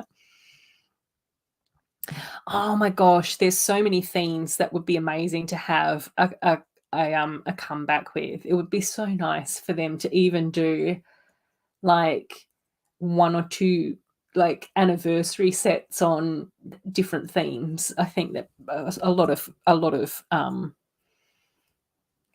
people would appreciate that. I know. Yeah, especially giving people an opportunity to complete the collection. Yeah, I know. Chrome Lego Cat, that's the catch cry of all Lego collectors. It's just like more time, more money, and more space. It's everything that we always ask for more of. Oh, that's the Jungle Rescue Base. Yeah, that you love, that you're missing. I know, because I think I've built that one on stream for you before, haven't I? Yeah. Yeah, but I don't think that matters. Like, I think that that's one of the things. Like, I do understand that originally I think that the Friends theme and, the Disney princesses and things like that were originally created in order to encourage more girls to come into Lego. But there's so many guys out there that actually really enjoy the Friends sets and the princesses and all of those sorts of things. And when you think about it, it's not really like Lego is a universal toy. Like, Lego doesn't really have a gender to it. I wouldn't hope. Most toys shouldn't. And it's interesting because there doesn't seem to be as much pressure on, like, when I look at some of the other lovely Lego ladies in the community, is that it does seem to be quite acceptable for some of the female Lego creators to be building like Star Wars and Technic and, some of the themes that are considered more like blokey stuff. I don't even know what they are. But, like Emma Saurus builds a lot of Star Wars stuff on her channel, and like Holly on Film loves Star Wars as well and builds a lot of the Marvel sets, which to me, if you had to pick whether or not it's supposed to be for boys or girls, I would say that's probably more supposed to be for boys. Amber from Amberlaya Builds loves building Technic stuff. So yeah, I think it's interesting that, there doesn't seem to be as much like comments about girls and women building those themes, but there does still seem to be a bit of a weird attitude around guys being into Friends and stuff. But the nice thing is that a lot of the people in my chat and that I've gotten to know actually like a lot of the Friends sets, and they have their place for them and all of those sorts of things. So, yeah, I don't know. It's interesting. I think it's just interesting. And there's quite a few of the guys here that love Friends and Princesses and, the DC superhero girls and all of that type of stuff as well. So, yeah, I don't know. Yeah, exactly. Lego is for everyone, including Friends Lego. Yeah, exactly. Exactly, Sloth. Lego Bear saying Friends is great as well. I guess most more normal people look at us having so much stuff as a negative thing and that it's unhealthy. Yeah, but oh my gosh, it is. Yeah, and Chop saying, I'm constantly told how terrible I am for having so many toys, but it's great for my mental health. Same, Chop. Like, for me, I just find looking at all my bright and colourful mini dolls on display, looking at, like, my Lego elf shelves here, looking at my rainbow Care Bears, it just makes me happy. Like, it just makes me so happy to be able to look at this sort of stuff, which is just amazing. That's okay. I love toys. Happy to build any requests if I've got it in my collection and if it's not mocked. Oh my gosh, Robin, that's so true. Yeah, Robin does go to the Leicester Square store in London in the UK quite a bit, and does actually say that there's a lot of guys that do buy Friends. And I think it was you as well, Robin, where it was actually a mother that was telling off her son for picking out a Friends set. And the Lego sales staff member actually said that the vast majority of the Lego Friends designers are actually guys as well. So that always makes me think that it's really, really cool as well. Yeah, Lego Bear loves Friends as well. Oh. Hi, I'm Thomas. I'm a boy and I love Friends sets. Yeah. And Thomas, you also have a Disney Princess mini doll collection as well, which is really cool. Yeah, well, I think that the interesting thing, we say that we never really see male Lego creator builds Friends, but that's because you're all here hanging out with us. All the guys that I know that build Friends sets are all here in the chat with us now talking about it.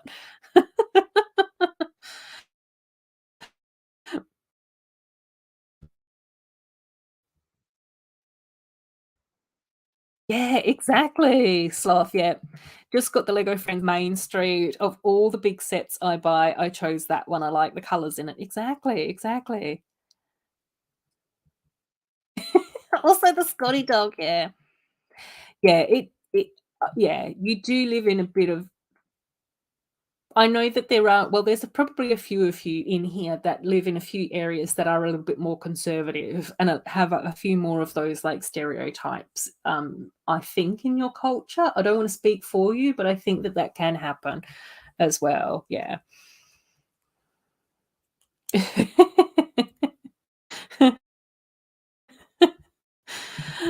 Yeah. I've done a couple of Friends mocks, yeah. I know. Thomas is saying, yep, I do have my Disney Princess mini doll collection now. Where is my Pocahontas mini doll? Well, that's the catch cry in every live stream.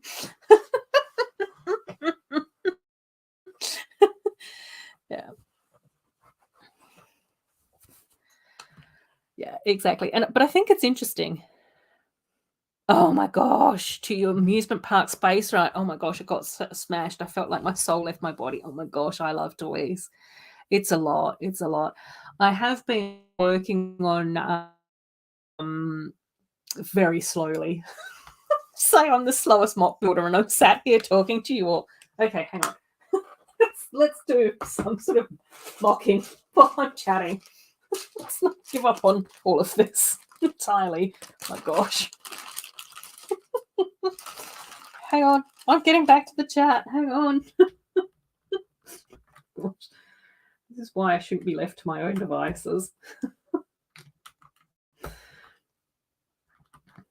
Okay, cool. Okay, we're in there. We're done. Okay, right. What was I saying? Oh yeah, okay. Yeah, I have been gradually working on my amusement park area as well. So I have ended up getting a few extra bits and pieces for that, which has been very, very nice. But I've been struggling so much with my the roof of my bumper car. Right? So every time I think that the roof of my bumper cars is going okay, it then just collapses into a big mess, and it's just a lot. And I can. Oh no, that's okay. I love toys. Thank you so much for stopping by, though. I really appreciate it when you're able to stop in too. So yeah, take care. I love toys. Take care. Take care. Oh, I know, Robin. I know. I think that the Everyone is Awesome set it was a very important moment, I think, for a lot of us in the Lego community. So I think that it's really lovely that that's around. Mine's just up here. next to spare video fix.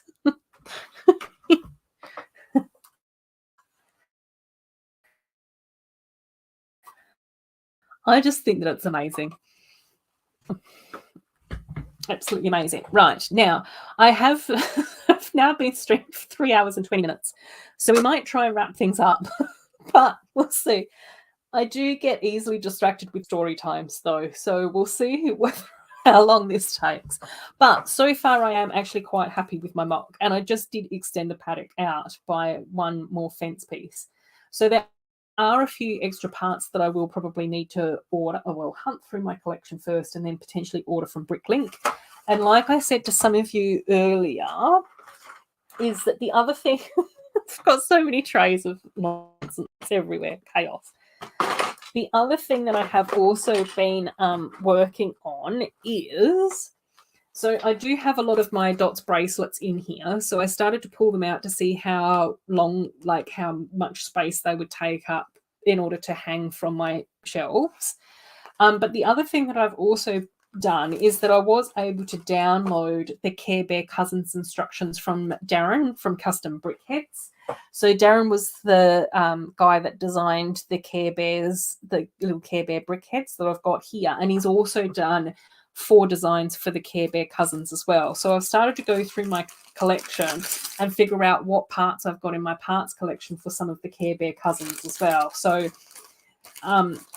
and then I was able to go through on Bricklink the other night and start to put together my wanted list for some of these guys.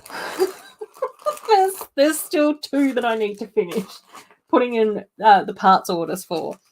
But knowing me, I've probably forgotten random parts and miscounted a few things, so I'll probably have to do a second Bricklink order for that as well. So when I do the Bricklink order for this, then I might try and see if I can find some of the extra parts that I need for my Paradisa mock. Speaking of my Paradisa mock, you guys, I was supposed to sit here and listen to me ramble. Speaking of my Paradisa mock,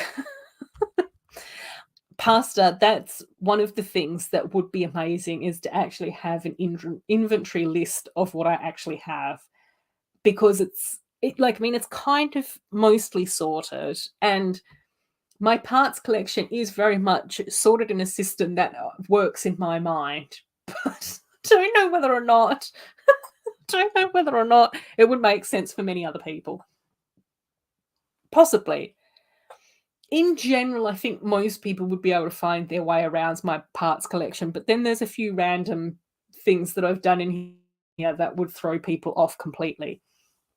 And it is mostly by colour as well, which I know some people can't handle. But the parts are there. Back to Paradise jingle time.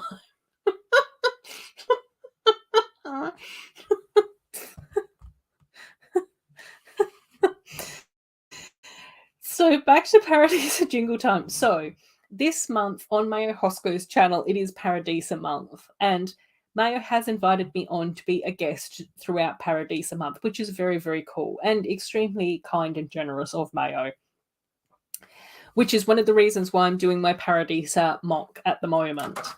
The 1st of October was when I was supposed to be a guest with Mayo Hosco. But the night before was my birthday, so Mayo Hosco gave me a pass about having to stream with Mayo very early on a Saturday morning. This week, I was very much prepared in order to go in and start my mock. I'd done my research. I picked out my top 3 Paradisa sets that I wanted to mock with. I had remembered that I had my green base plates. I knew that I had at least some sort of pale pink sort of side of things as well. I also have a few like spring greeny dots and parts and things like that, which I might try and do like a footpath with, or like a garden bed or something like that. But instead of that happening for me this morning, I jumped into Mayo's stream, and then my brother came over, and he had kind of a bad week and needed to have a bit of a sibling debriefing. So my brother was here from 10 o'clock until 4 o'clock this morning. So yeah.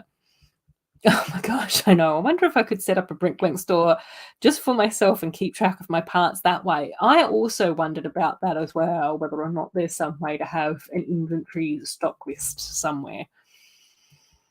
Cool. I looked up the Paradisa commercial and can't stop watching vintage Lego adverts now. Oh my gosh. Oh, you think your beach base plate is Paradisa? Possibly. I do think that the Paradisa base plates are very desired, because they do have like the different colored base plates. For like the lighthouse was sort of like had like a little island that had different colors on it, and then the poolside apartments or whatever that was in Paradisa as well, which is the mock that Mayo was building, had the molded base plate. So yeah, it was interesting. So yeah. But anyway, so that's where we're up to with the Paradisa mock. Was this viewer's choice tonight? I don't know. Did any viewers ask for this tonight? I don't know. Is this the stream that the viewers asked for? Possibly not. Is this the stream that you guys got? Yeah, it is. So, yeah. So, next week will happen. I don't know what. Oh, I did manage to get the orchid set. So I can build this one on a live stream if anyone's interested in building this. It arrived wrapped in black Glad wrap with a label on it. So the box is a bit dented. You can probably see the reflection in there. There we go. You can see the dented box reflection there. But I'm not really all that fussed about it, because I never really keep Lego boxes anyway. So, but it took me a while to find this, because it did seem to be sold out everywhere except for on the Lego store, and that was too expensive for me. So I had to wait for this one to come back in again. But I'm excited to build this. And I think I will probably pop this like in my dining room as well. Some of the botanicals are more fun than others to build. So, oh, you know an app that can save your collection? Oh, let us know if you know the name of the app, Amy. I'm curious. Yeah, that might be the same one that Sloth's talking about, because I think that there's one that's got stripes on it. And then there's another one that does like circles, like an island with those colors. The blue, the light blue, yellow, and the green. Yeah. I remember that's what I have seen on the pictures. I Googled it. I don't have any Paradisa at all. I just look at the pictures and think to myself, yeah, it's a really nice looking theme. Are the botanicals fun to build? I enjoyed building the... What have I enjoyed building? I enjoyed building the bonsai tree. I didn't enjoy so much doing the leaves and the flowers on the bonsai tree. The flower bouquet, I don't think had very good instructions, and it kind of stressed me out. I would say that the flower bouquet has probably been one of my most stressful live streams because I couldn't understand the instructions. It was on black paper. I couldn't see what was going on. I kept on missing that I needed to do 2 or 4 or whatever of these, and so I'd build, and then it would be like, oh my gosh, it's strange. So I struggled with that. The Bird of Paradise I enjoyed building. I thought that that was actually a really nice build. I suspect the orchids are probably going to be really cool as well. Love building the succulents because that was like 9 different like little plants and things. And I still think the succulents is a really cute set as well. I would like to figure out a way to like modify the succulents and use these as like the little flower pots with the succulents. I think that it would work for some of them. Maybe not like the big aloe vera cactusy type ones, but some of the smaller ones would probably be quite cute to modify into like having these as like the little pot plant holders. I don't know.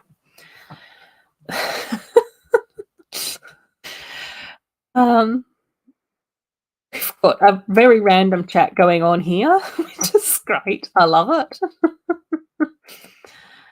Oh, it's called Bricket. I think I have seen something about Bricket. Yeah. Sloth saying that one sounds like Sloth Space Plate. Yeah, I thought that the two of you might have the same one as well. Oh, because you think of getting the succulents because they're half off. That, I would actually say that one would probably be one of the best ones to get. Because there's the 9 succulents all together. And I think that there's 3 bags and there's 3 books, which means in each book you can build 3 at a time.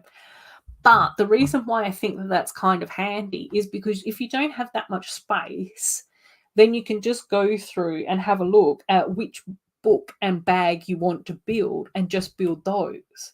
And then put the others, in storage for later when you've got more space to display them or whatever. Do you know what I mean? Does that make sense? I don't know. And the succulents is also going to be one of the Lego builds that I do take into my office to build, which was meant to happen on the 30th, but has now been postponed until Friday. So on Friday, I will be getting all my workmates to build Lego with us. Yeah. And I've managed to find the sets and the instructions to everything that was on my list to take into the office, except for one set, which is frustrating because I actually have 2 of that set and I've built it online for the stream before and I can't find where I put it. There's a lot of stuff going on in the chat with Robin and Chop and the gang, which is beautiful. Right, so next week I don't know what we're building unless anyone has requests. We can build the orchids. We can continue mocking. I don't know what else we can do with my life. So I don't know. But yeah, I also am quite keen to get the Avatar sets, and I also am keen to get the 2 Monkey Kid sets that I'm keen to grab, which are the Heavenly Palace, and then the Dragon set will be the 2 that I'll get from Monkey Kid. So hopefully I might see if I order some of Avatar or one or whatever of Monkey Kid as well. But with the Monkey Kid ones, I'll probably have to order them from Lego, so it might take longer to come in. Robin's just like, right, I'm off. Thanks for a lovely time, but I'm out of here. This is dragging on for far too long. Lots of love to you, Robin, as well. It's always lovely when you pop into my chat, and much love to the family Hull as well. My request is that you be my friend forever. Done.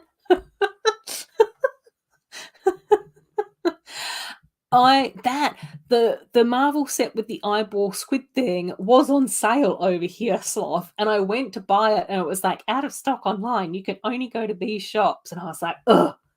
They were only over east as well, so I was just like, Western Australia misses out again.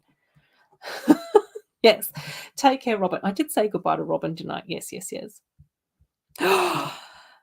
That does belong in Sloth City, totally. I can see that living its best life in Sloth City, very, very much so. So I don't know what we're building next week. I should be streaming again next week. That will happen. But yeah, just let me know if you've got any requests.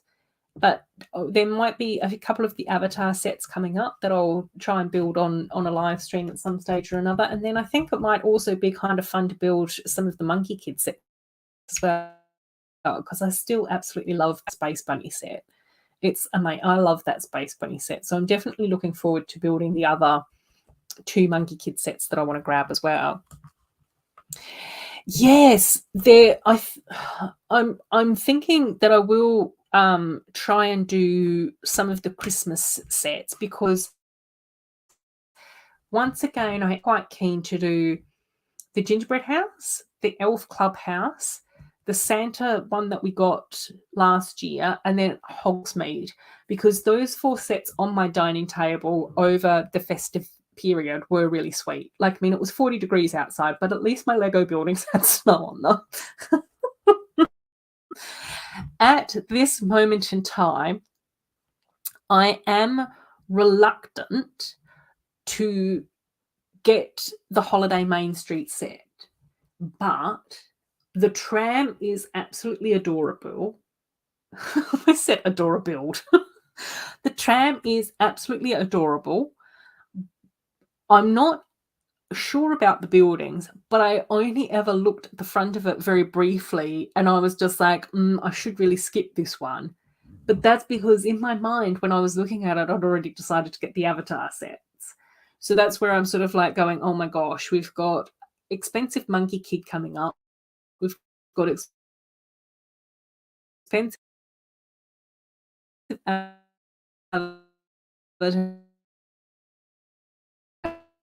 coming up. Can I just have plenty of internet to cut out? So yeah. Would I kiss the tram? It's not that cute. I'd cuddle it. Does that count? I think I don't really kiss inanimate objects. It tends to be people and Pucky that get kisses.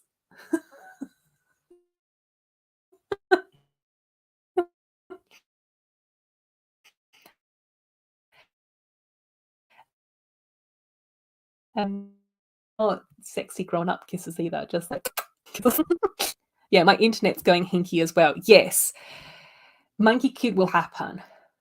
I wonder whether or not Monkey Kid is at the Lego store. Maybe I should just go to the Lego store and grab the Monkey Kid sets that I want.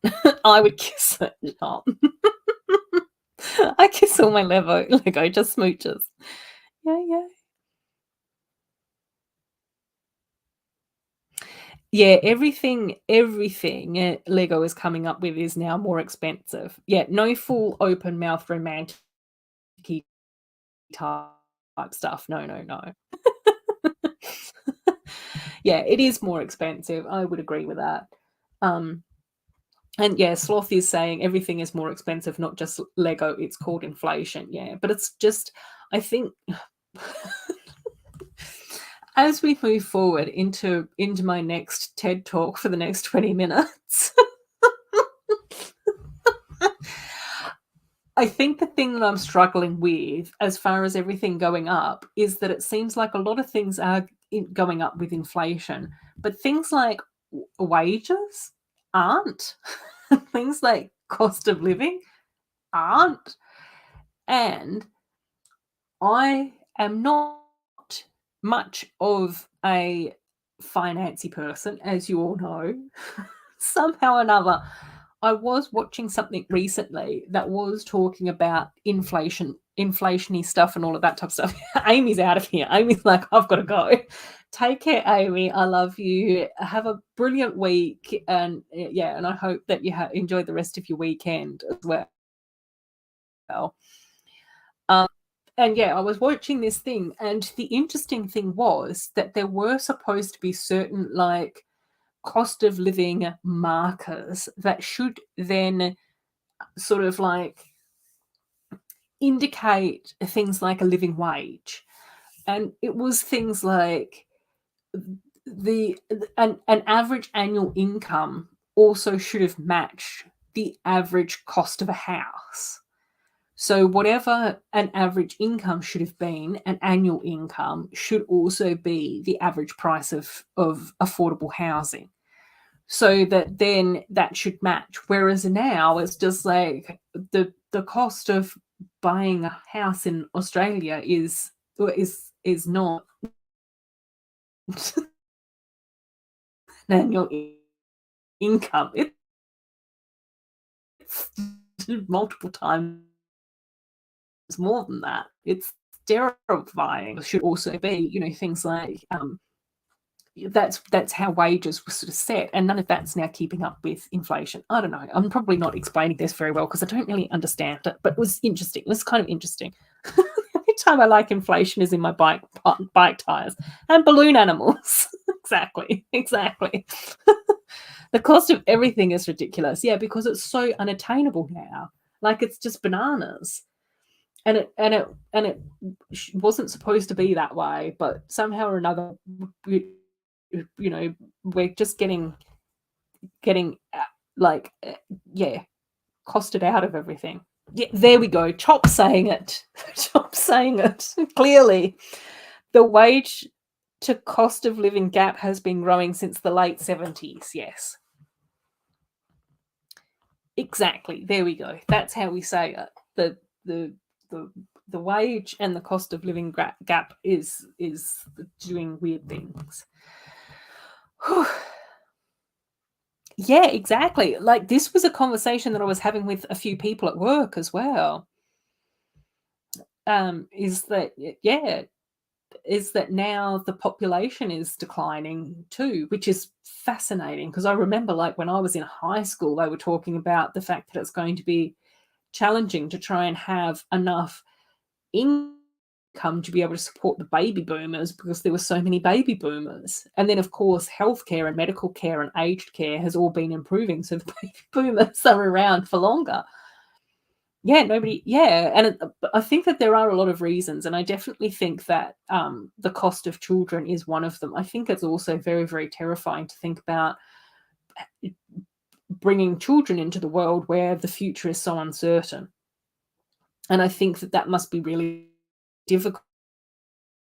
And even as a parent, it must be very different and things like that. Yeah. Oh, exactly. And that's the other thing that they've been saying as well, is that the middle class is basically disappearing as well. Yeah, middle class is being cancelled. Yeah.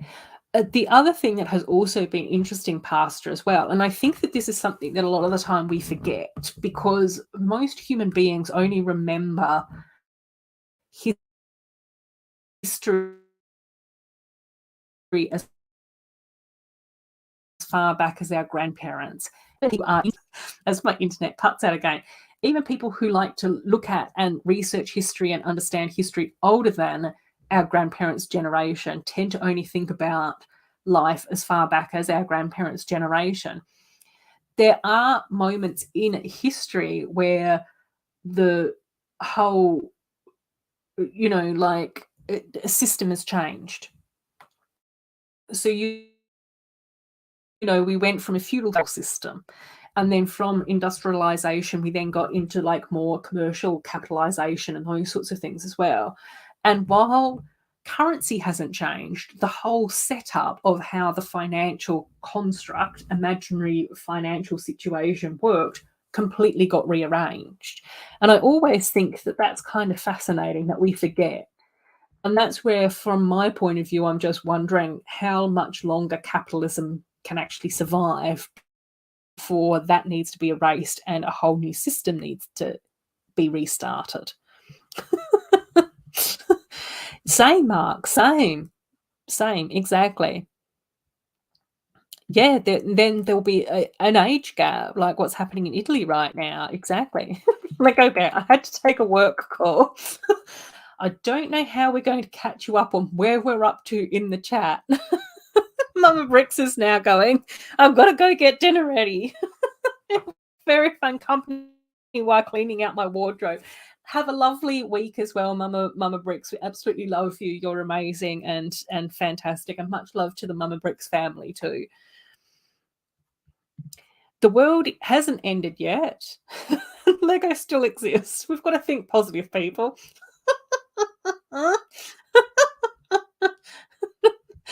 Do I sense an Australian revolution due to a change in rulers? Well, from my from my point of view, I just find it interesting. Like, I just sort of go, there have been moments in time where the current system isn't no longer working, and it does collapse, and a whole new system needs to be rebuilt. And I just sort of think to myself, we often don't remember that because it's not in our immediate memory of history. So we just assume that this capitalist society, globalized, industry that we've got at the moment is the only way that we can exist, and it's not. Because history has proven that it's not. Hoping for a sweet, sweet apocalypse with ice cream and waffles and apple pies, vanilla slices.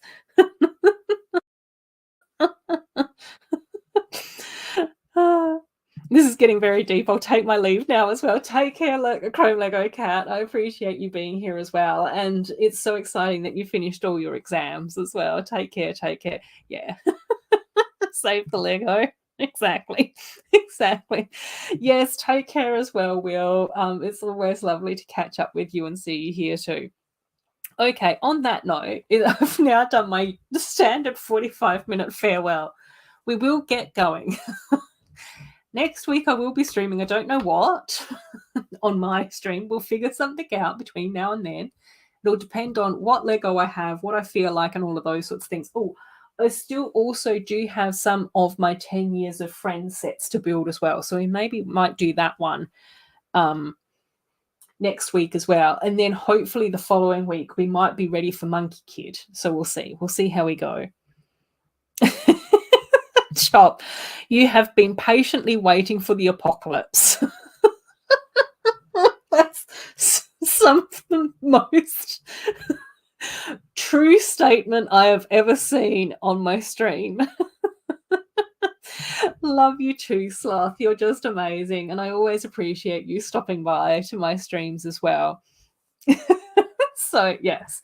So possibly we might do 10 years of Friends next week. We might do maybe some more Paradisa mock building, depending on where I get up to on Mayo's stream on Saturday morning. We might do Orchid. We'll see what happens with Avatar and Monkey Kid and when they arrive and all of that excitement. And no doubt I will keep you I'll keep talking to you each week about my Lego display shelves, which you can't ever see. It's a fascinating, descriptive topic of conversation for you to enjoy. Oh. Right, and do we know is there anyone else that we can raid? Doesn't look like it. No, we've got nowhere to raid to, unfortunately, tonight, Lego Bear. So we'll wind things up now. As always, I just appreciate you all so much. It was such a fun stream having Taz and Mark here, streaming with me for a little while. Yeah, oh my gosh, too humble. That's so amazing. The jokes and laughter today has made my morning the best. Same.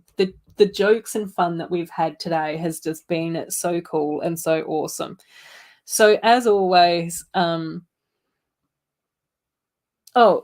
I don't think that I follow Adshot. I don't know who that is. I don't know how to do that. Oh my gosh. hopefully they have squirrel suits during the apocalypse. Exactly. That's all we need. Squirrel suits and gravity. Oh no. It's all come full circle. It's all come full circle. So as always, oh my gosh, I just love and appreciate you all. Like honestly, you guys and the Lego community and everything just means so much to me. I just am so grateful that you ever want to spend any time with me at all. And you're all just amazing and beautiful human beings, and I appreciate all of you. Star Wars build. Mark's laughing at the squirrel suits. I know that that's what Mark's laughing at. So yeah, I just love and appreciate everyone. So next week, yeah, we'll be building something. I don't know.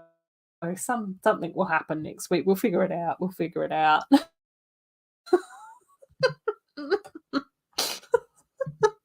It's too much fun. It's too much fun. Yes.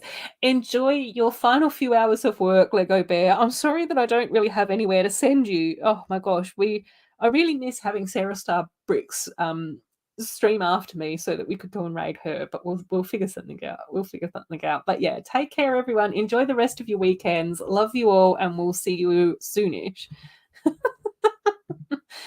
Bye.